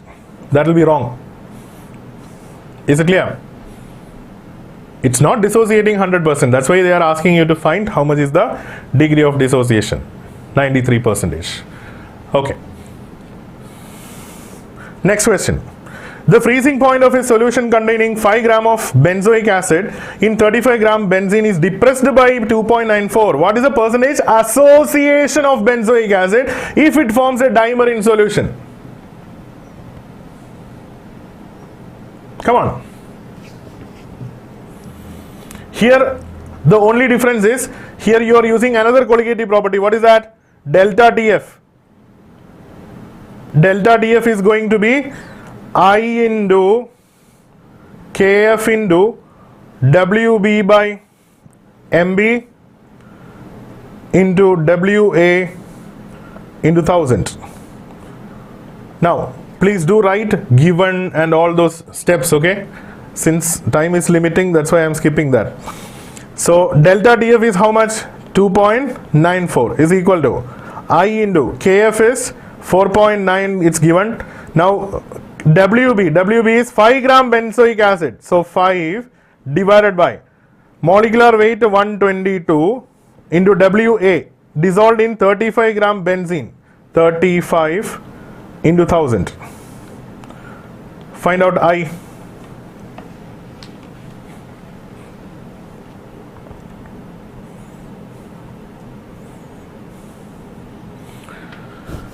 This is just opposite of previous question. In the previous question it was to find the degree of dissociation.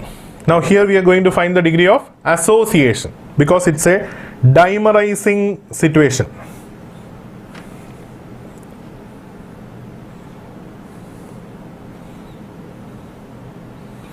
How much you got?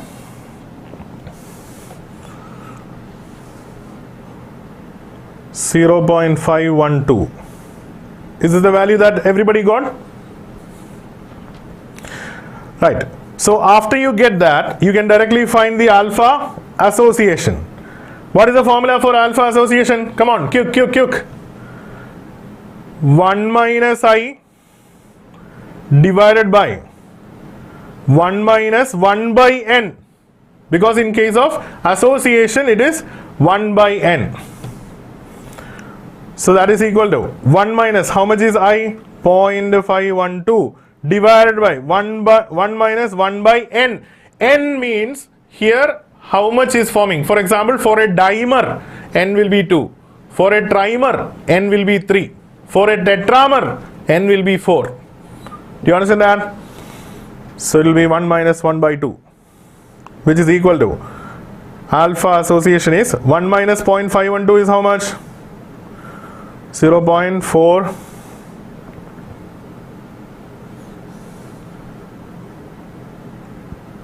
88, right? Divided by half.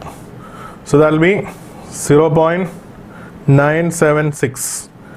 In percentage expression, how much it will be? 97.6 percentage. 97.6 percentage. Is it clear? See, that same I minus 1 by n minus 1. You can take either one. 1 minus I divided by 1 minus 1 by n.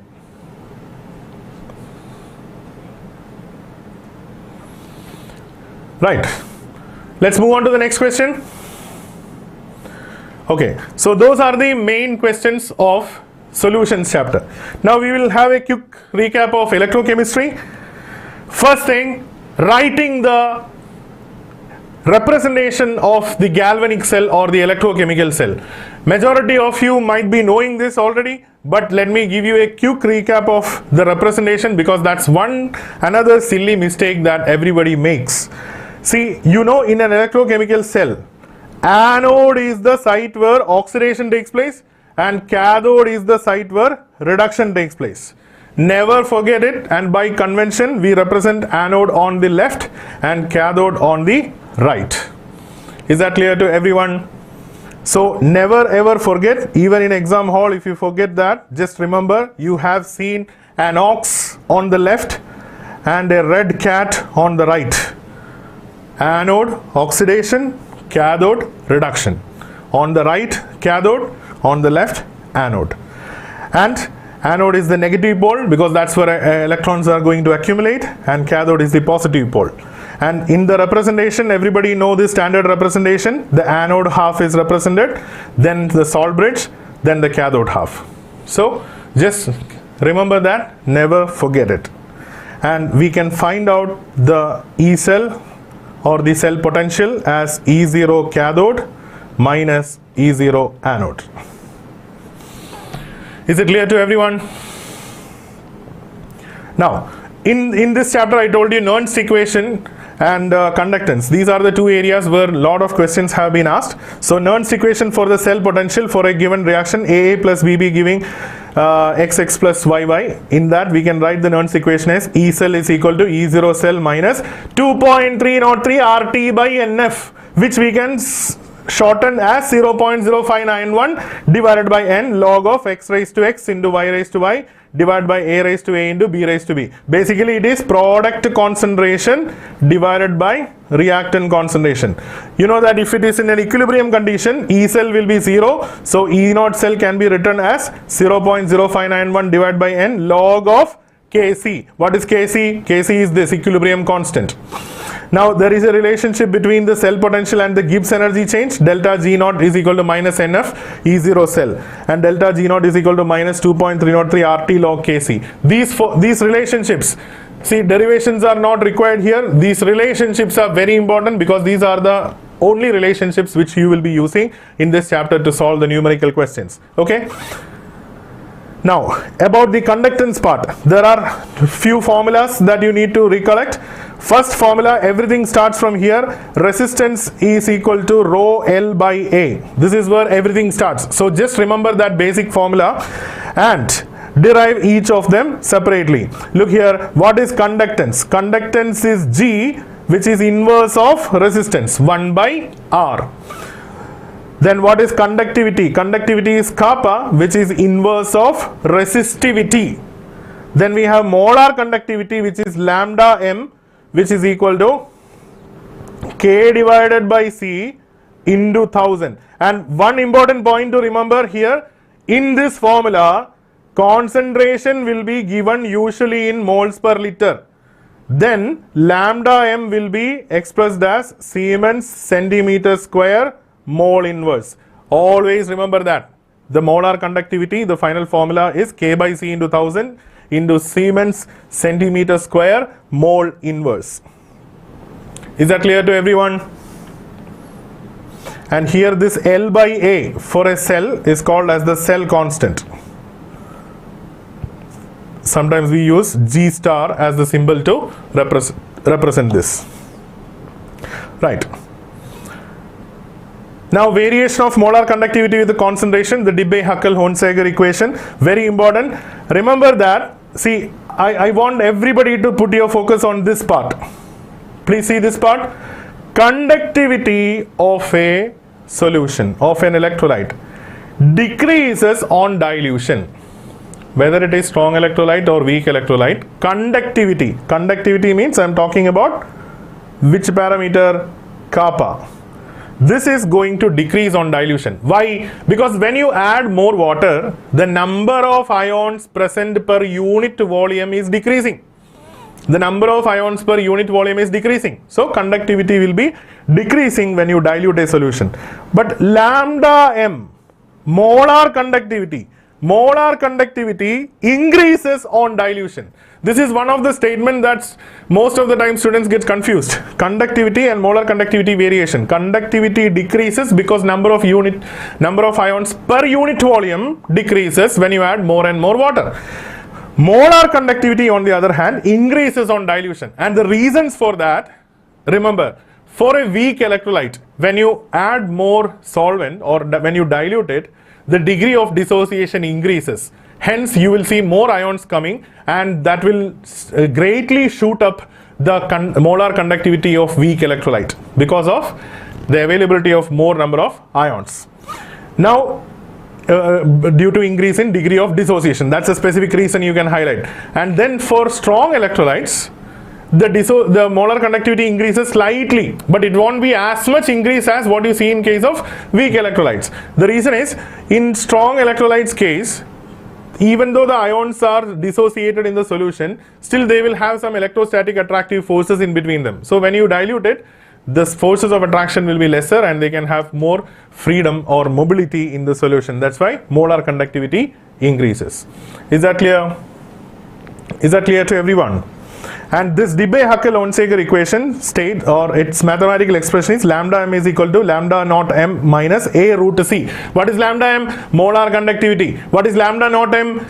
Molar conductivity at infinite dilution. That means approximately when the concentration of the electrolyte reaches 0, at that time, how much is the conductivity of this electrolyte? It's called as infinite molar conductivity. And remember this graph is very important. A is a constant, C is concentration. Look at this graph, lambda m versus root c. Here you see the variation of weak electrolyte and strong electrolyte. In case of strong electrolyte, when you dilute it means I am decreasing the concentration. That means I am going here. Look at the graph. It's when it is extrapolated, it will go and touch here. What is this point? At this point, the concentration is almost zero. That means it is infinite dilution, right? So at that time, how much is the conductivity of the electrolyte? That's called as limiting molar conductivity. Whereas for a weak electrolyte, it's not possible to extrapolate and get its value because it won't touch here. So you can't extrapolate and get the value. So how will you find the value of limiting molar conductivity of a weak electrolyte? That's where we use Rauls law, right? That's where we use Rauls law. Is that clear to everyone? Is that clear to everyone? Right, so let's see Rauls law, how we can apply that. Rauls law states that the limiting molar conductivity of an electrolyte is equal to the sum of molar conductivities, limiting molar conductivities of the ions. For example, if I take NaCl, I want to find its limiting molar conductivity. It will be equal to what? The conductivity of Na plus ion and the conductivity of Cl minus ion. And one thing to remember, its stoichiometry also need to be considered if there are more ions. For example, if I write for calcium chloride molar conductivity, how will I write? It will be limiting molar conductivity of calcium ion plus 2 times limiting molar conductivity of chloride ions. Why? Because 2 is the stoichiometric coefficient, because there are 2 chloride ions. Is that clear? This is Rauls law. And what are the applications of Rauls law? You can use it for calculation of molar conductivity of weak electrolyte. You can use it for calculation of degree of dissociation. You can use it for calculating dissociation constant. I'll just quickly brief about this. Please see here, calculation of molar conductivity of weak electrolyte. What we do here, for example, if I want to find out what is the molar conductivity of acetic acid, I know as per Rauls law, it is the sum of the limiting conductivity of acetate ion and hydrogen ion, correct? So I am deriving it from another expression. Look at this expression, molar conductivity of HCl minus CH3CO, Na conductivity minus NaCl. Why am I doing that? Because all of these are strong electrolytes and I know what is the value of limiting molar conductivity of each of them, right? So we add this HCl plus CH3CO Na and then subtract NaCl from that, you get the value of CH3COH. Is that logic clear to everyone? Right. The second one, calculation of degree of dissociation. Very important. One expected numerical is from this section. To calculate degree of dissociation, limit molar conductivity of an electrolyte divided by limiting molar conductivity is equal to the degree of dissociation. Alpha is equal to lambda m divided by lambda naught m.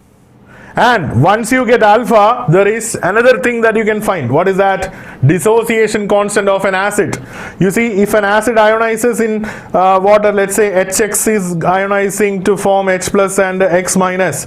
Initially, if I take C concentration of HX, 0 and 0 is the concentration of H plus and X minus. After equilibrium, let's say C alpha is the amount of H plus and this is C alpha. This will be C minus C alpha. And writing the dissociation constant expression, it will be C alpha into C alpha divided by C minus C alpha. This formula is very useful because once you know the concentration value which will be given in the numerical, you can find out alpha by using conductivity and then you can find the dissociation constant of the acid. Such kind of a numerical is also there in this section. Is that clear to all? Is it clear? Right. Next is Faraday's laws of electrolysis. Again, a portion where a small numerical you can expect. There are two laws, first law and the second law. The first law states the amount of chemical reaction occurs at any electrode during electrolysis by a current is proportional to the quantity of electricity. In simple logic, if you have an electrolysis happening and some substance is depositing at any electrode, the mass of the substance deposited is directly proportional to the quantity of the charge that you pass. M is proportional to Q, or you can also write M is equal to Z into Q, or you can write M is equal to Z into I into T, because Q is equal to IT. The amount of charge is equal to the current into the time taken for passing that charge. Now coming to what is Z. this is very important. What is Z? Z is called electrochemical equivalent. Electrochemical equivalent. How do you calculate Z? Z is equal to equivalent weight divided by the N factor. Equivalent weight divided by F. Equivalent weight by F. What is F? F is called Faraday's constant, whose value is 96,500 coulombs. 96,500 coulombs. And Z is the electrochemical equivalent. And what is equivalent weight?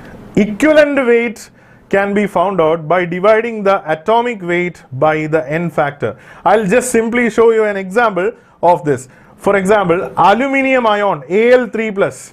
If you take aluminium ion, you know that its atomic weight is going to be 27, whereas its equivalent weight is going to be 27 divided by the cationic charge, which is 3, that is equal to 9. All of you understood how to calculate the equivalent weight? For example, sodium, Na+. For Na+, atomic weight and equivalent weight is the same because it is Na+. Is that clear to all? So sometimes numerical may come based on the first law. Second law, only the statement you need to remember. The amount of different substances liberated by the same quantity of electricity passing through the electrolyte solution are proportional to their chemical equivalent weight. That means you pass the same quantity of electricity through two substances, then W1 by W2, that is mass of first substance deposited by mass of second substance, is equal to E1 by E2, the ratio of their equivalent weights. That is Faraday's second law of electrolysis. Now, another important topic related to theory question is the products of electrolysis. See, very simple rule. If you have an electrolysis happening and you want to see what is going to form at the cathode and the anode, just look at what are the ions who are participating. For example, molten NaCl you take. Molten NaCl means which all ions are there? Na plus and Cl minus is there. So there is only one cation and one anion. So what will happen? This cation will get reduced at the cathode. So Na plus electron will give you Na. And this chloride ion will get oxidized to form chlorine. So 2Cl minus gives Cl2 plus 2 electron. So here in electrolysis, when you want to predict the product, just look at which all ions are there. Look at another example here, aqueous NaCl. When you are electrolyzing, tell me in aqueous NaCl which all ions are present? Aqueous NaCl, you have Na plus ions, of course, and Cl minus ion. And since it says aqueous, what else do we have? H plus ions and OH minus ions are also there. Yes or no? Now the question is, there are two positive ions. Who will get deposited at the cathode? Simple answer. The one who has the highest reduction potential. The one who has the highest reduction potential will get deposited at the cathode. Is that clear? If you compare sodium and hydrogen, hydrogen has got more reduction potential. So who will get deposited at the cathode? Hydrogen gas will be released at the cathode. Then compared to Cl minus and OH minus, you see, remember in the anode, the one who has the lowest reduction potential will be discharged. But you know, when it comes to OH minus, there is a problem. In case of OH minus, there is an extra over potential requirement for OH. So even though the value of reduction potential is lesser for OH compared to Cl, Cl will get discharged instead of OH minus because of the high requirement of over potential for OH minus. So I will tell you one way to remember this. The discharge of negative ions, the order you can remember here, this is the order: Cl minus, then only OH minus, then only sulfate, then only nitrate. So if any competition comes in between these anions, the order of discharge is this. Is that clear? If you take dilute H2SO4, dilute H2SO4 means you have H plus ions, you have OH minus ions, you have sulfate ions. So you can see here H plus, there is only one cation, so it will be deposited at the cathode. And then OH minus ions and sulfate, already if you know, remember this order, you can easily say OH minus. So you can see that oxygen is liberated at anode, hydrogen is liberated at cathode. Is it clear? See, there are some products of electrolysis given in your textbook. Learn only that. Clear? Learn only those examples mainly. Otherwise, if they give you some other examples, they will include the electrode potential values also, and then they will ask you the question. So in that case, if you have two cations present, who will you deposit at the cathode? The one who has higher reduction potential. And who will you deposit at the anode? The one who has lower reduction potential. But especially when it comes to chloride and OH, just remember OH has less preference than chloride because of the over potential requirement. Then commercial cells, this is something that you need to by heart. Each cell, what anode reaction, what cathode reaction, and the total overall reaction. And also especially for lead acid battery, please do learn what happens during recharging, what happens during discharging. Very, very, very important theory question. Now tell me, an electrochemical cell behave like an electrolytic cell when? This is actually from the first part of the electrochemistry chapter, where you might have seen they have set up different apparatus and they connected an external voltage and they have given you the condition. Like you connect an external battery to an electrochemical cell, what will happen? If the external battery's voltage is equal to E cell, there will be no net movement of electrons.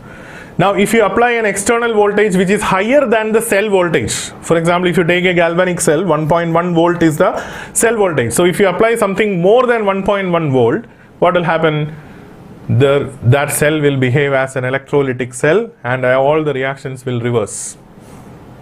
So what is the condition here? An electrochemical cell behaves like an electrolytic cell when E external is greater than E cell. Is that clear to all?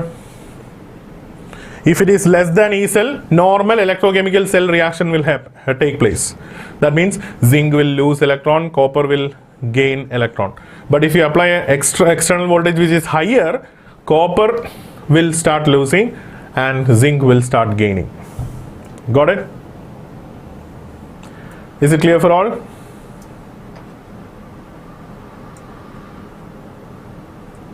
Right. Give 2 points of differences between electrochemical and electrolytic cells. In an electrochemical cell, what is happening? Chemical energy of redox reaction is used to create electricity.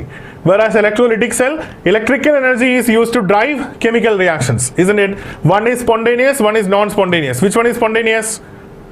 In electrochemical cell, we have a spontaneous redox reaction happening where delta G is negative. Whereas in an electrolytic cell, you are creating a non-spontaneous redox reaction to happen by using electricity. Clear for all?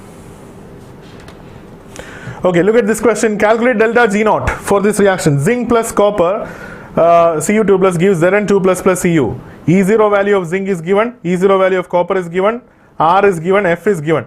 First of all, what is the relationship between delta G naught and E0 cell? Delta G naught is equal to minus NF E0 cell. Very simple equation. Free energy change is equal to minus NF E0 cell. But we don't have E0 cell.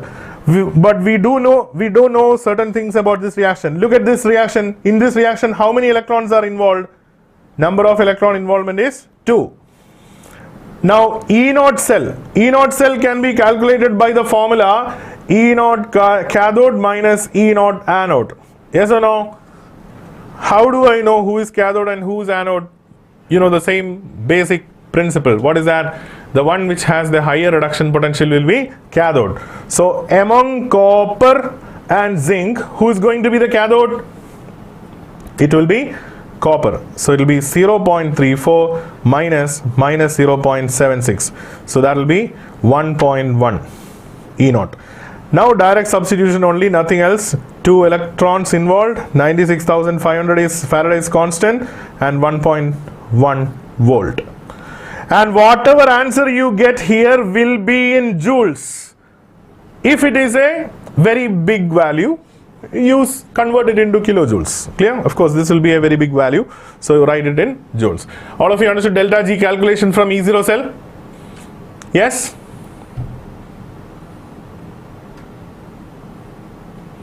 Right. Joules or kilojoules, both are fine. Calculate the maximum work and log Kc for the given reaction at 298 Kelvin. Given E0 nickel 2 plus, yeah. Electrode potentials are given. What do you need to find? Maximum work. Maximum work means they are asking you how much is the free energy change. That's it. Because what is the meaning of free energy? The amount of energy available to do useful work. So sometimes instead of asking calculate delta G naught, they will ask you calculate the maximum work. So just you need to find out what is the value of delta G naught. Direct formula, delta G naught is equal to minus NF E naught cell. Again, like in the previous question, what is N value here? There are 2 electrons involved. Then F value is already given. E0 cell you can calculate. This will be cathode. This will be anode. Clear? Any doubt in this question related to the G0 delta G naught part? Whatever answer you get, it will be negative. So let's say, if it is 20,000 joules, minus 20,000 joules, the answer for this question will be calculate the maximum work. The maximum work is 20,000 joules. That's it. Did you understand that? Is it clear? Right. Now we need to find log Kc for the given reaction. What was the equation? What was the equation for Kc? E naught cell is equal to 0.0591 divided by N log Kc. This is the expression, isn't it? So here E naught cell you can find out, N is already known to, then directly find log Kc. See, look at this question. In this question, no need to find what is Kc. Antilog is not given there. So they asked what is log Kc. So just solve this and write the answer as log Kc is equal to this much. That's it. You don't need to take antilog. The value is not given there. Is that clear?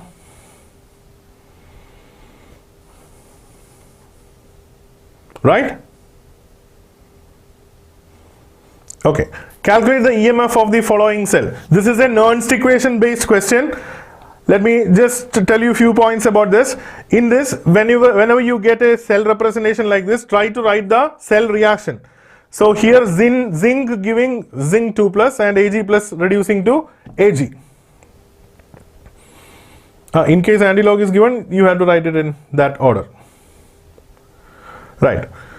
So Zn is the anode. So Zn plus Ag plus gives Zn2 plus plus Ag. This will be the cell reaction, and you need to balance the charges also. 2Ag plus 2Ag. This will be the complete overall reaction for this cell. Now what did they ask? They asked what is the EMF. E cell is equal to E naught cell minus 0.0591 divided by N log of, what is the expression for Nernst equation? Come on, everybody recollect what is the expression for Nernst equation? Anode electrolyte concentration by cathode electrolyte concentration. Anode electrolyte concentration. Who is the anode electrolyte? It is Zn. So Zn2 plus concentration divided by cathode electrolyte is Ag plus. But do not forget to raise it with 2. Why? Because this is the stoichiometric coefficient of this electrolyte. So don't forget that. Clear? That's why I wanted to show this part. Everybody please remember, first you write the overall equation, then you see how much is the stoichiometric coefficients. If there is anything more than 1, please do raise that with the electrolyte concentration. Understood? Is it clear? Right, then direct calculation, find out what is E0 cell. It's very easy. Everybody know how to find the cathode and anode. Who is the cathode here? It is silver. Who is the anode here? It is zinc. So E0 cell you can calculate, the N is equal to 2 and directly find the answer. Clear? Right. Next one, quickly, assertion reason question. Conductivity of an electrolyte decrease with a decrease in concentration. Is that statement true or false? Conductivity of an electrolyte decreases with a decrease in the concentration. Is it true or false? Conductivity. I told you, conductivity decreases. Molar conductivity increases. So assertion is true. The reason given is number of ions per unit volume increases on dilution. True or false?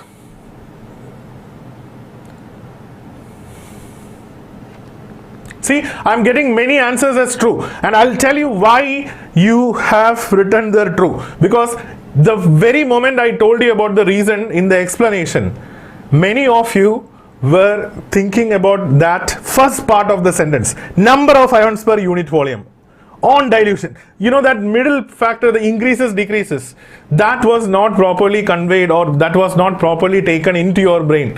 Remember, read this statement once again. Number of ions per unit volume, it is going to decrease when you add water, isn't it? So it's a false statement.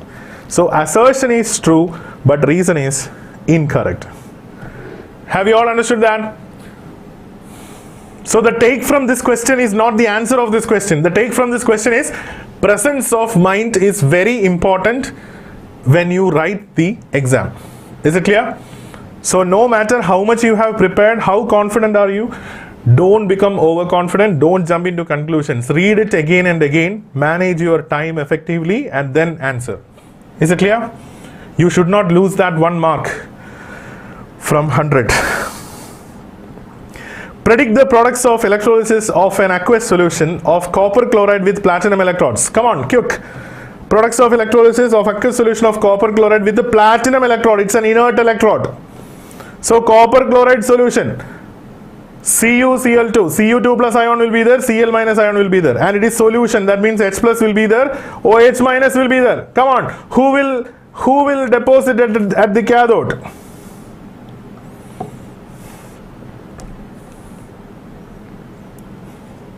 Who will deposit at the cathode among the cations? You have it here. Look at this. What is the reduction potential of copper? Plus 0.34. What is the reduction potential of hydrogen? 0. So who will deposit at the cathode?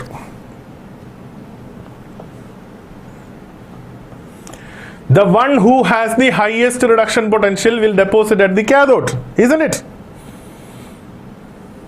So who will deposit at the cathode? Cu2 plus accepts 2 electron to become Cu. And among the anions, who will deposit at the anode? Who will deposit? The one with the lowest reduction potential. Look here, guys. Chlorine's reduction potential is 1.36. Oxygen's reduction potential is 1.23. Who has lowest? As per the value, it is oxygen. But you remember I told you something about the chlorine and chloride and oxygen's problem. Oxygen has some additional over potential requirement. Because of that, it is not going to get deposited at the anode when chloride is there. So who will be there at the anode? Cl minus. Cl minus will undergo oxidation to form Cl. Is that clear to everyone? Is that clear? Right, very good. The next one. Electrical resistance of a column of 0.05 molar KOH solution of length of 50 centimeter and area of cross section 0.625 is 5 into 10 raised to 3.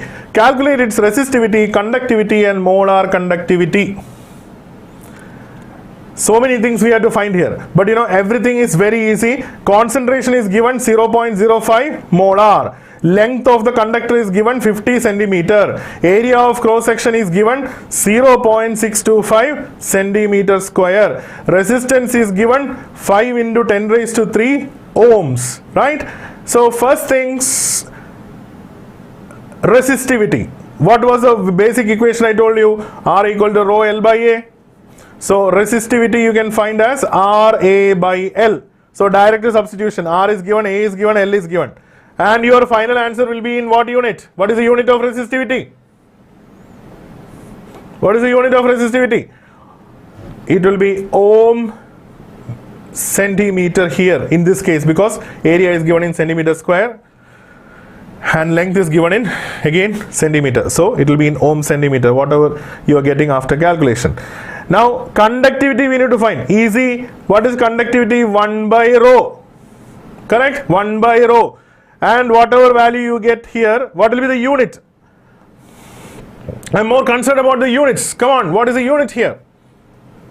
The unit of conductivity, it's 1 by rho. 1 by rho means it's going to be ohm inverse centimeter inverse. Ohm inverse is Siemens per centimeter, right? That will be the unit of K. Yes, mho centimeter inverse. That's also correct. Yeah. Then we have to find molar conductivity. What is lambda m? K by C into 1000. K by C into 1000. So K is already found out. C is already here. 1000. And C is in moles per liter, right? So tell me the final answers unit. Come on, final answers unit. About this also I told you to remember. Final unit. Siemens centimeter square mole inverse, isn't it? Yes. How many coulombs are required to reduce 1 mole of Cr2O7 2 minus to Cr3 plus? Look here, Cr2O7 2 minus, we need to reduce to Cr3 plus. We will just write the equation for this. Look at this. Here I have 2 Cr3 plus, okay. Then I have 7 oxygen, so I will add 7 H2O here. Clear? And then I will add 14 H plus in this side, because this side there are 14 H. Now how many electrons? I need to add 6 electrons. So for 1 Cr072 minus, how many electrons do I need? For 1 I need 6 electron, correct? So for 1 mole, how much I need? I need 6 mole electron. What is the charge of 6 mole of electron? 6 Faraday. 6 Faraday, because charge of 1 mole of electron is 1 Faraday. So I need 6 Faraday here. Is that clear to everyone? Everybody understood how did I find the number of electrons there? Just look at the change in the oxidation number. This is plus 6 to plus 3. So total 2 species are reducing. So it will be 6 electrons involved. Okay, good. Next one. Quick. X and Y are 2 electrolytes. On dilution, molar conductivity of X increases 2.5 times, while that of Y increases 25 times. Which of the two is a weak electrolyte and why?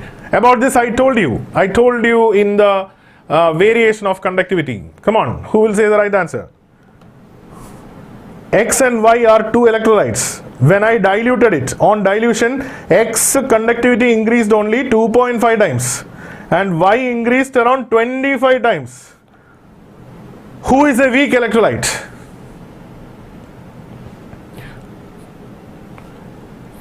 Come on, comment your answer. Y is weak. Y is weak. Why is weak? Why Y is weak? Because weak electrolytes on dilution, they will have more degree of dissociation. So they will flourish more number of ions. But for a strong electrolyte, the moment you put them in the solution, they are almost dissociated. All what you do on dilution is you are just decreasing the inter-ionic forces of attraction. That's it. You don't have a remarkable increase in number of ions there for a strong electrolyte. So remember, if you see that the conductivity shoot up all of a sudden for an electrolyte on dilution, it will be a weak electrolyte. Whereas if you don't see much increase, then it will be a strong electrolyte. Is that clear? Right? The next one, calculate the mass of silver deposited at the cathode when current of 2 ampere was passed through a solution of AgNO3 for 15 minutes. Given molar mass of Ag is 108, 1 Faraday is equal to 96,500 coulomb. Okay, direct question. We need to find mass of silver deposited. Okay, current is given 2 ampere and it is passed through 15 minutes. Time is equal to 15 minutes. See, better take it in seconds, so that will be 15 into 60 seconds. Now given molar mass of silver is 108. 1 Faraday is also given. Tell me which equation should I use? I can directly go with the Faraday's first law, right? ZIT, or I can also I can write it also as Z is equal to what? E by F into IT. I can also write E as what? A by N. Atomic mass of silver by N. Right? So for silver, you know, Ag plus electron gives Ag. This is the reaction. So what is atomic mass? Atomic mass of silver is 108. Current passed is 2 ampere. Time is 15 into 60 divided by N is 1 mole, right? Into F is 96,500. Whatever answer you get here will be in grams because the molecular weight is taken in gram per mole, right? Mass deposited is ZIT. Yes, that equation, Faraday's first law. All of you understood that?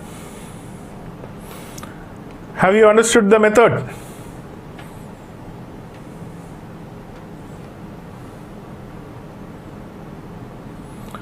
Right. Predict the products of electrolysis in each of the following. An aqueous solution of AgNO3 with platinum electrodes. Come on, quick.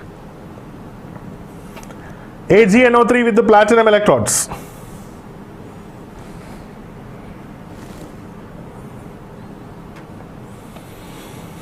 Aqueous solution of H2SO4 with platinum electrodes. Both of them. The products.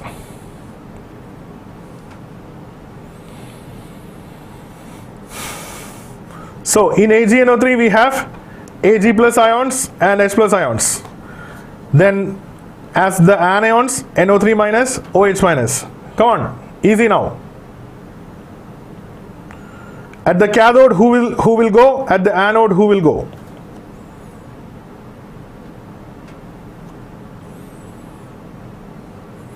The one with a higher reduction potential, that is silver, right? So silver will be deposited at the cathode. The reaction will be Ag plus electron gives Ag.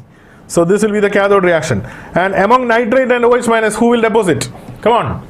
Nitrate and OH minus, I gave you a list to remember. Nitrate and OH minus, who will deposit there? At the anode. At the anode, OH minus will be deposited. OH minus will get discharged to release oxygen. Yes, good.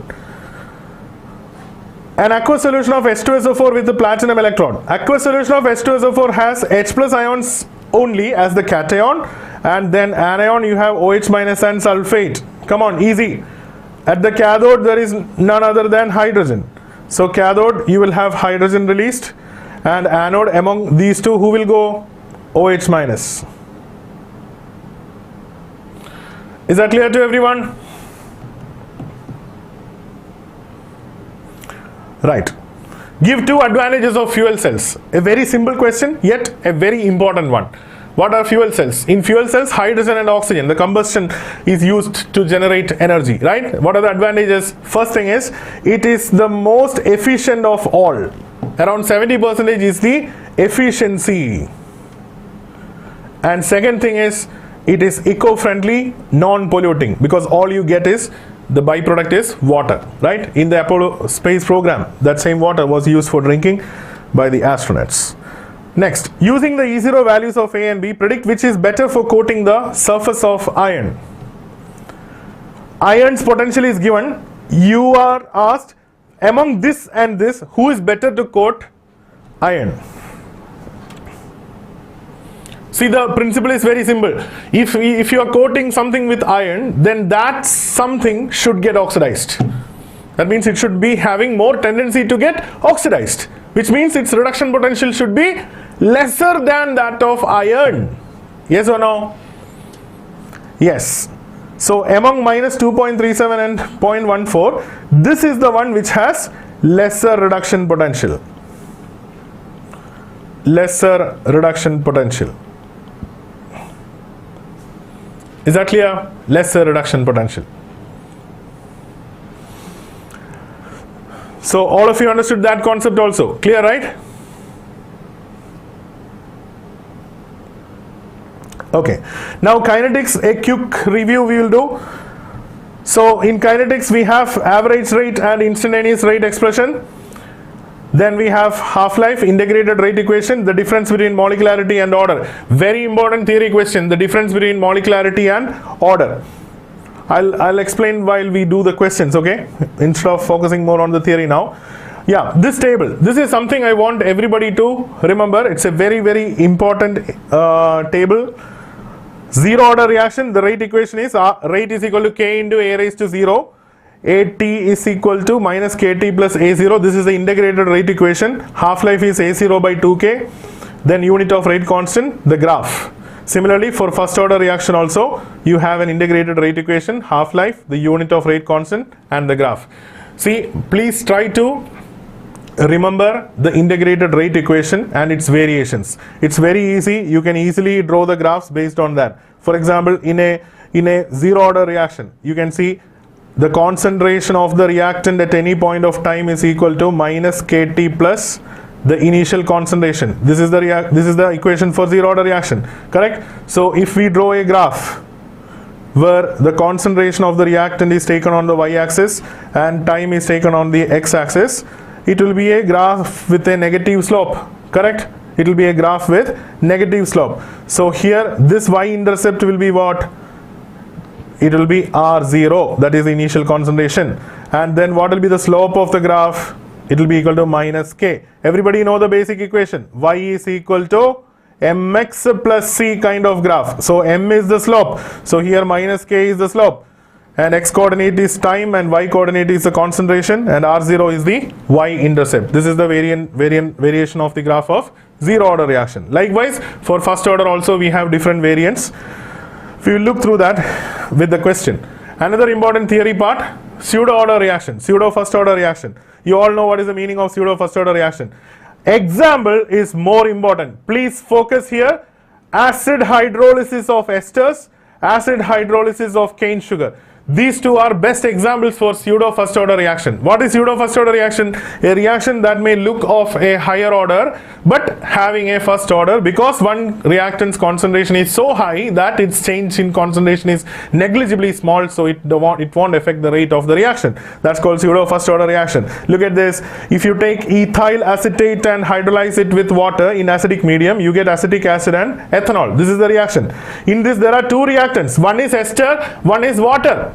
So normally when you write the rate equation, how do you write? R is equal to K into concentration of the ester into concentration of the water. But in reality the water's amount is so high that it is not going to change much. Hence it can be taken as a constant. So instead of writing this K into H2O, you can write it as K dash into ester's concentration. So it is dependent only on the concentration of the ester. So that's why it is called as a pseudo first order reaction. Remember the examples, okay? Cane sugar hydrolysis, ester hydrolysis. Now, next one is Arrhenius equation. Very important equation. Again, you know, you don't need so much of mathematical treatment of this.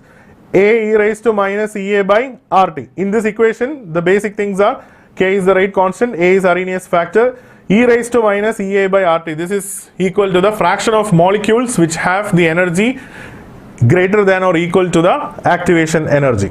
And here if you take the logarithm, there is a graph as well. Log K is equal to log A minus Ea by 2.303 RT, similar to the previous graph I showed you with a negative slope. And then there is yet another graph related to the activation energy. Sometimes you may get a question based on that. For example, A giving B, it has an energy barrier to cross to reach B. So here in this graph there are few things you need to remember. First of all, what is the energy required for A to reach this transition state? How much is it? That energy is called as activation energy. Now A already has some inherent energy, so the total energy that A required to reach the activation state, this is called as threshold energy. Okay, threshold energy. Now how much A originally has, that is called as the average kinetic energy. So that's why I have written the formula here. Everybody notice, activation energy is equal to threshold energy minus average energy of the reacting molecules. Is that clear? Is that clear? Now another thing is, another equation is variation of the rate constants with temperature. Log K2 by K1 is equal to Ea by 2.303 R T2 minus T1 by T1 T2. Based on this formula, last 3-4 years there were no numerical questions, so it's not that important to focus. And finally the collision theory equation, that is important, the theory part only. The rate of a reaction is equal to P into Z AB e raised to minus EA by RT. P is the probability factor or the steric factor which accounts for are the collisions happening with a proper orientation, that is called P, and then Z is the collision frequency, that is how many collisions are happening per second per unit volume of the reaction mixture. These were the theories. Now quickly tell me the questions. In the given reaction A plus 3B giving 2C, the rate of formation of C is 2.5 into 10 raised to minus 4. Calculate the rate of the reaction and rate of disappearance of B.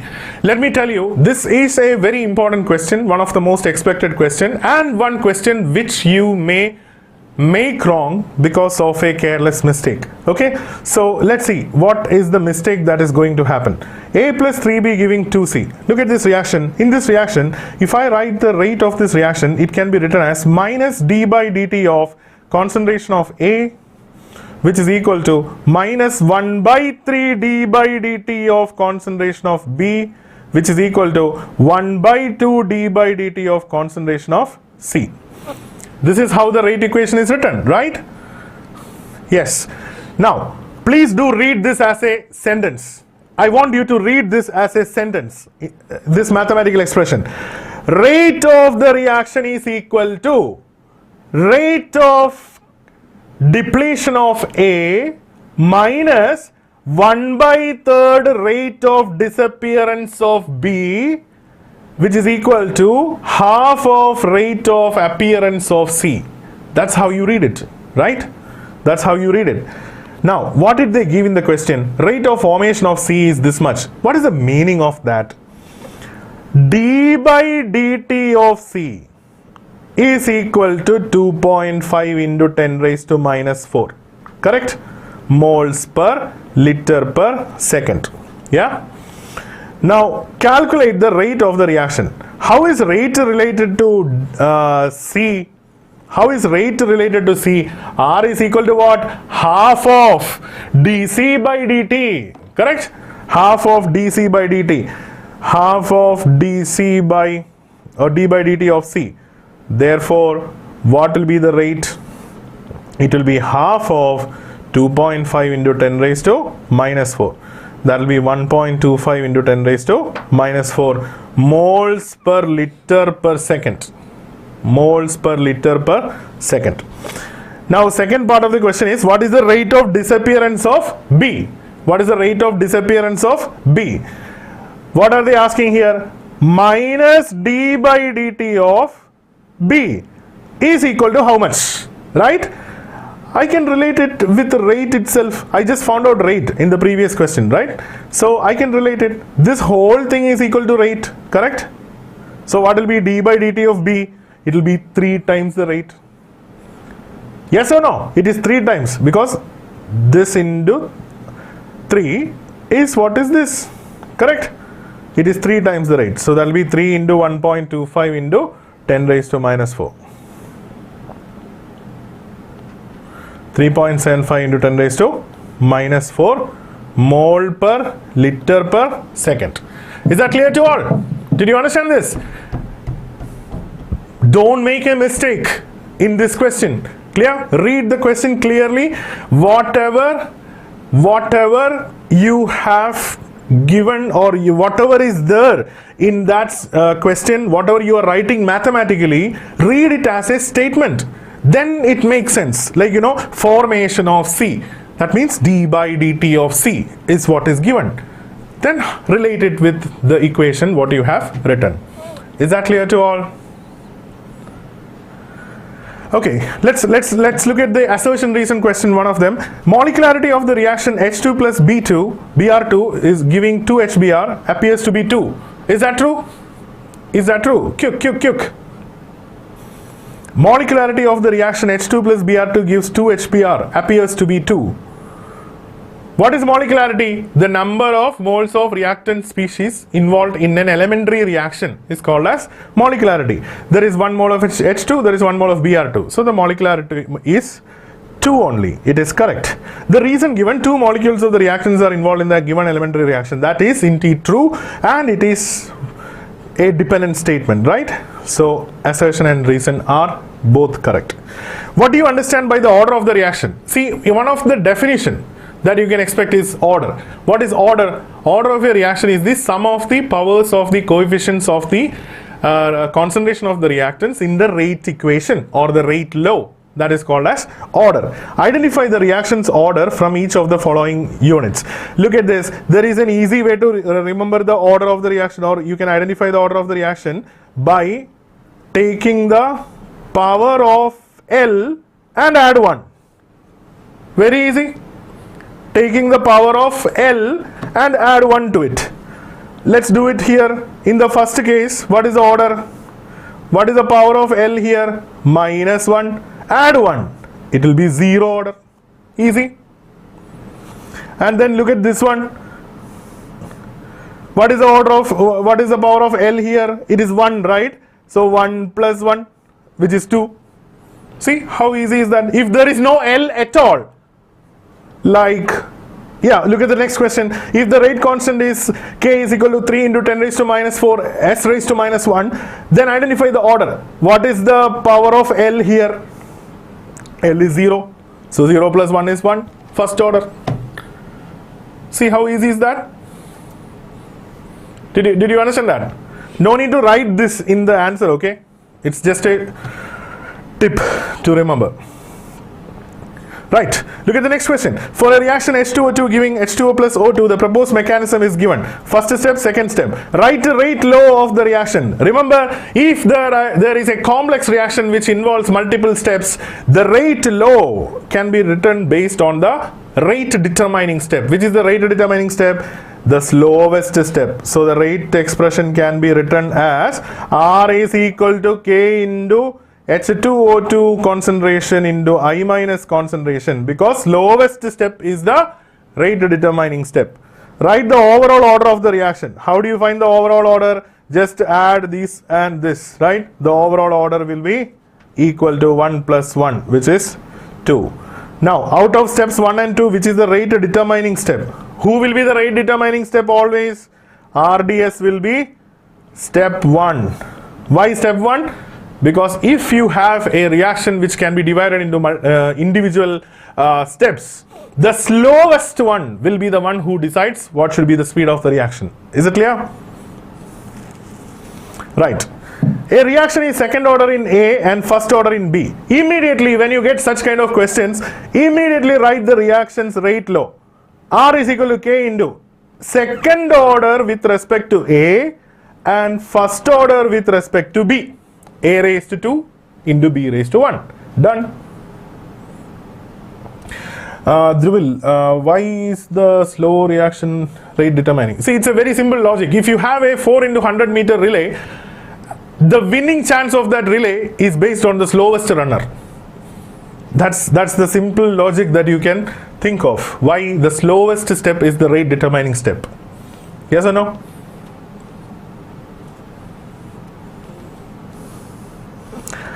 Right. So write the differential rate equation. So differential rate equation dx by dt is equal to k into a raised to 2 into b raised to 1. So that is the first part of the question. Second part, how is the rate affected on increasing the concentration of A 3 times? Very easy. Look at this. Let this be first equation. So dx by dt, the rate is equal to k into, they are saying 3 times you increase the rate concentration of A. So it will become 3a square into B. So that will become 9 times k into A square into B. Now what is A square into B? What is k into A square into B? That is the old rate, correct? This is the old rate. This is the new rate. So R dash is equal to 9 times R. Is that clear to everyone? Is that clear to everyone? Yes. How is the rate affected when the concentration of both A and B are doubled? When the rate, how is the rate affected when the concentration of both A and B are doubled? Look at this again. Let's make a new equation. R double dash is equal to K into, how are we doing it? We are doubling both A and B, isn't it? So 2 times A square into 2 times B. So overall it will become 4 into 2, 8. 8 into K into A square into B. Correct? That will become 8 times the old rate. Did you understand this? Yes, good. In all these 3 chapters it should be full marks. Very, very, very easy chapters. Hydrolysis of an ester follows first order kinetics. Is it true? I told you 2 examples. Ester hydrolysis is pseudo first order and also cane sugar hydrolysis is pseudo first order. So this is true. The concentration of water remains nearly constant during the course of the reaction. Yes, that's why it is a pseudo first order reaction, because the amount of water is so high compared to the concentration of the ester that the concentration change in ester only affects the rate of the reaction but not water. Clear? Okay. For a chemical reaction, predict the order of the reaction. Come on, look at the graph, look at the coordinates. It's R versus T. Which order is this? R versus T. Come on. Concentration of R versus T. Yes, it is 0 order. Very good. What is the slope of the curve? That is very easy. You guys remember the reaction. The integrated rate equation. What was that? R is equal to minus KT plus R0. So this is Y is equal to mx plus C. So what is the slope here? The slope is minus K. Good, minus K. So by just simply looking at the coordinates of the y-axis, you can understand which graph is it. Is it 0 order or first order? Next, for a first order reaction, show that the time required for 99% completion is twice the time required for the completion of 90% of the reaction. In the past 10 years, this would be the most frequently repeatedly asked question related to kinetics. Very easy question. For a first order reaction, tell me what is the equation for the integrated rate equation for the first order reaction for the rate constant. K is equal to 2.303 divided by T log of R naught by R. Correct? This is the equation. This is the integrated rate equation for the rate constant, right? So what are they asking? Time required for 99%. How can I write an expression? It will be 2.303 divided by K log of, let me take initial concentration 100. 99% completion means what? How much is remaining? 1% is remaining. So 100 by 1. And what will be 90% completion? 90% will be 2.303 by K log of 100 divided by 90% is completed, means remaining is 10. Yeah. So this will become T99 is 2.303 by K log of 100. Log of 100 is log of 10 square. So that will be 2 log 10. Correct? So I can write 2 log 10. Now this is log 10, right? See, very clear. What is 2.303 by K into log 10? It is T90. Therefore, T99% is equal to 2 times T90. Clear? See, please do write it in the proper steps, okay? Not like the way how I'm writing here. I'm just quickly showing you what are the substitutions to be done. Is it clear? Please craft the steps very neatly and step by step you write and present the answer. Okay? Yeah, it is twice. Write the slope value obtained in the plot of ln R versus time for a first order reaction. Tell me, first order reaction integrated rate equation. Come on, quick. ln R is equal to minus KT plus ln R0. What are they plotting? ln R versus time. So this is y coordinate. This is time is going to be x coordinate. So this will be m and this will be c. Correct? So what is the slope again? Slope is equal to minus k. Focus here. If it is logarithm to the base e, this is the situation. But you know, sometimes it might be logarithm to the base 10. So in that case, how will this equation change? It will be kt by 2.303 plus log R0. That is the equation. So if I plot a log R like this, it will be mx plus c equation. Here, who is the slope or what is the slope? it will be minus 2.303. Did you understand that? The value of the slope depends on, is it natural logarithm or common logarithm. Understood? Okay, great. Another possibility is there, okay? Don't forget that as well. See, I can also write this as this equation, okay? I'm talking about this equation. Everybody please focus. Sometimes you will get a graph like this. Log R is equal to minus KT by 2.303. I can write KT by 2.303 is equal to log R naught minus log R.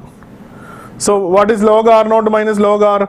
It will become log R naught divided by R, which is equal to, what will it become? KT by 2.303.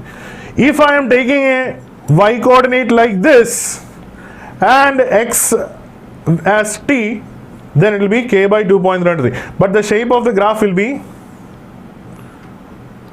straight line with a positive slope. All of you understood that? All of you understood that? The graph will be having it will be a straight line with a positive slope, because it is log R naught by R versus time. Clear? So all the variants of the graphs, see, there is nothing you need to by heart here. Everything is crystal clear in front of you once you clearly get that idea, like starting with the very basic integrated rate equation. That's enough. You can derive then and there itself. Right. Half-life period for a zero order reaction is equal to, come on, quick. Half-life period for a zero order reaction. Zero order reaction, what is T half? It will be equal to R naught by 2K. Correct? For zero order reaction. What is the equation for first order reaction? First order reaction is independent of initial concentration, 0.693 by K. These are the only two half-life equations you need to remember. Very easy.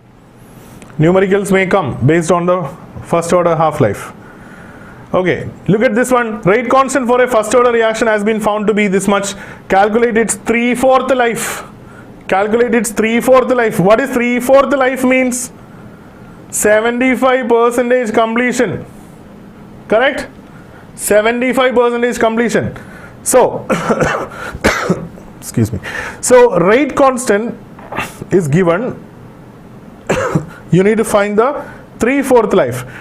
T34 is equal to 2.303 divided by K log of R naught by R.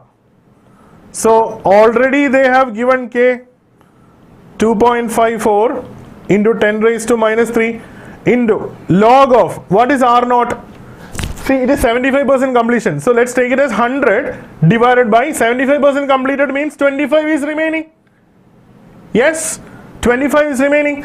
So 100 by 25 is 4. Log of 4 already they have given the value. Solve this and the answer will be in seconds. Okay. Just look at the rate constants unit. Depending on that, your final answer unit will be seconds or minutes or hour. Is that clear? Is that clear, kids? Any doubts? Any doubts? No. Quickly tell me what is the order of this reaction. Order of the reaction.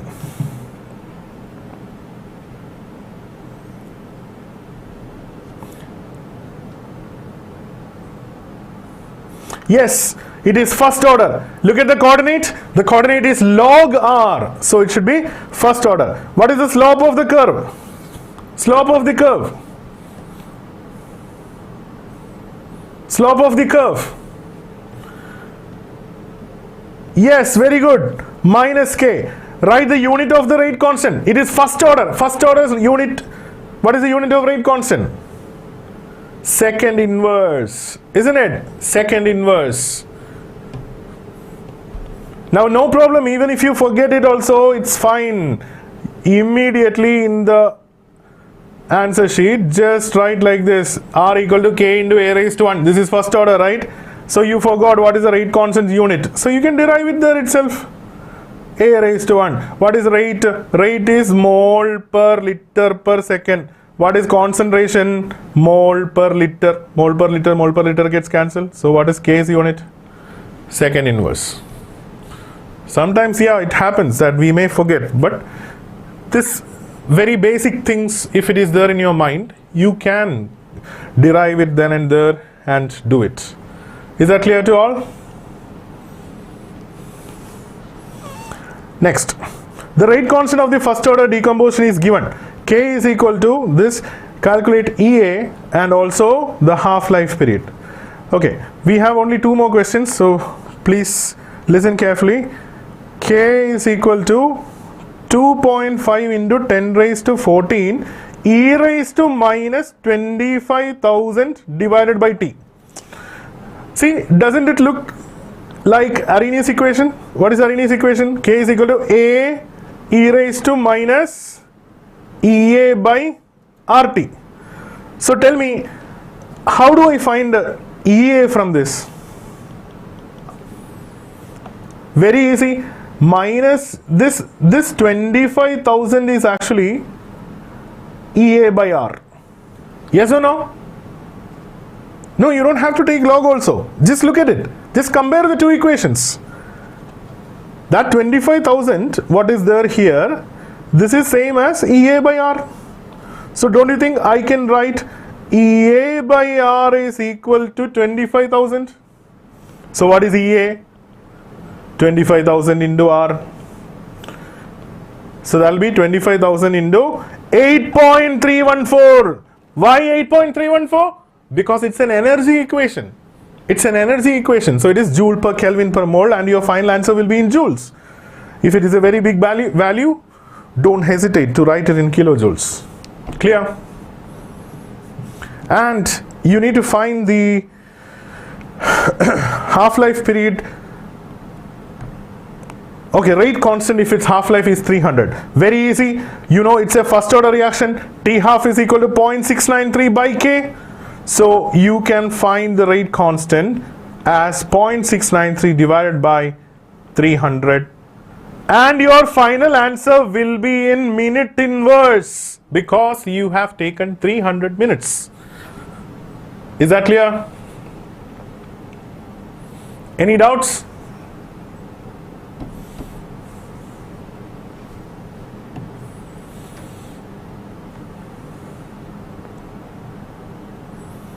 Everybody understood this problem?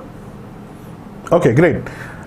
Next one. See, this is the question I told you about the temperature dependency of the reactions. Like, you know, the rate of a reaction becomes 4 times when the temperature changes from 293 to 313. Calculate energy of activation. See, our equation was this. Log K2 by K1 is equal to EA by 2.303 R into 1 by T1 minus 1 by T2.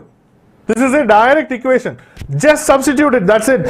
What did they say? Rate of a reaction becomes 4 times, which means K2 by K1 is equal to what?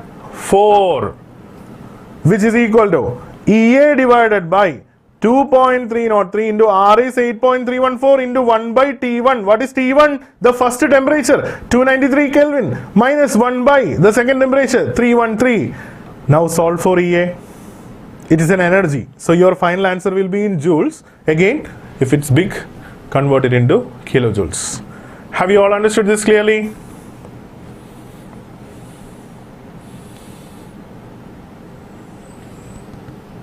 This particular equation based numerical has not been asked much in the last or in the recent years. So don't worry about it. But please do remember that equation, okay? In case if it comes. Any doubts?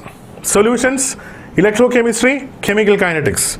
So we have discussed, even if it is not complete, but still it has 2 complex calculation. Yeah, see, that might be one reason why they are not asking it too much.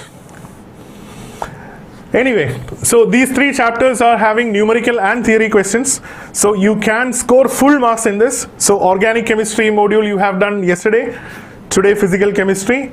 Tomorrow we'll have inorganic chemistry. So by this, all should be feeling very confident and be ready for the examination. So before I leave, I just want to tell you a very important point. Like, majority of you might have become serious very recently and you have started preparing and you are working really hard day and night and you are studying, you are revising. See, slowly your confidence levels have all gone up. But of course, you know, as a compared to a student who has been preparing right from the beginning, the confidence level what you have might be a little lesser. I'm not generalizing this, but yes, at least some of you will be there. So this is for those who are tensed. See, there is no need to have any tension or stress, because first of all, whenever you have a stress or a tension, see, majority of you might be biology students, so I don't have to tell you the biochemistry of what is happening there. We have our amygdala, which will activate your hypothalamus, which will in turn signal your pituitary gland, and that will activate the adrenal glands to release adrenal hormones. Mainly adrenaline rush will happen and even cortisol release will happen. So if it happens during the exam, it's going to be a problem for you, because it's not going to help you to recollect what you have learned. And what is the outcome? You will not be able to perform as much as you have expected. So you know that the outcome of having a tension or a fear for the exam is not going to do any good to you. But instead think like this: have I given my best? Will I be having any regrets in the future about this? No, you should not let that happen. The only thing that we will have or that will haunt us will be the regrets about not acting in the situation. So every one of you have still, we have time to quickly revise and go through the theory and do the materials, worksheets which we have given you, which your teachers have helped you to figure out. Everything is there with you. Just stay confident. Don't let your adrenaline rush or cortisol rush spoil your mood. Just go to the exam hall with 100% confidence and be sincere and honest to yourself. You aspire for, you think of you guys standing, as a professional after 10 years or 12 years, standing as a doctor wearing an apron, or ending up in a corporate company where you want to work your dream job. So think positive, stay positive, and no need to have any stress, because stress is going to make your exams bad. So do not let stress take over your mind. Feel very free, feel very confident. Just do your work sincerely in these remaining days and appear for the exam confidently, and you will come up with great results. And this is the belief that we teachers have on you. So remember that everybody have faith in you. So the first thing that you have to have is the self-faith. So have faith in yourself, go for the examination with full confidence, and you will get really good results. So I'm not taking much of your time. We will see with another session of inorganic chemistry tomorrow.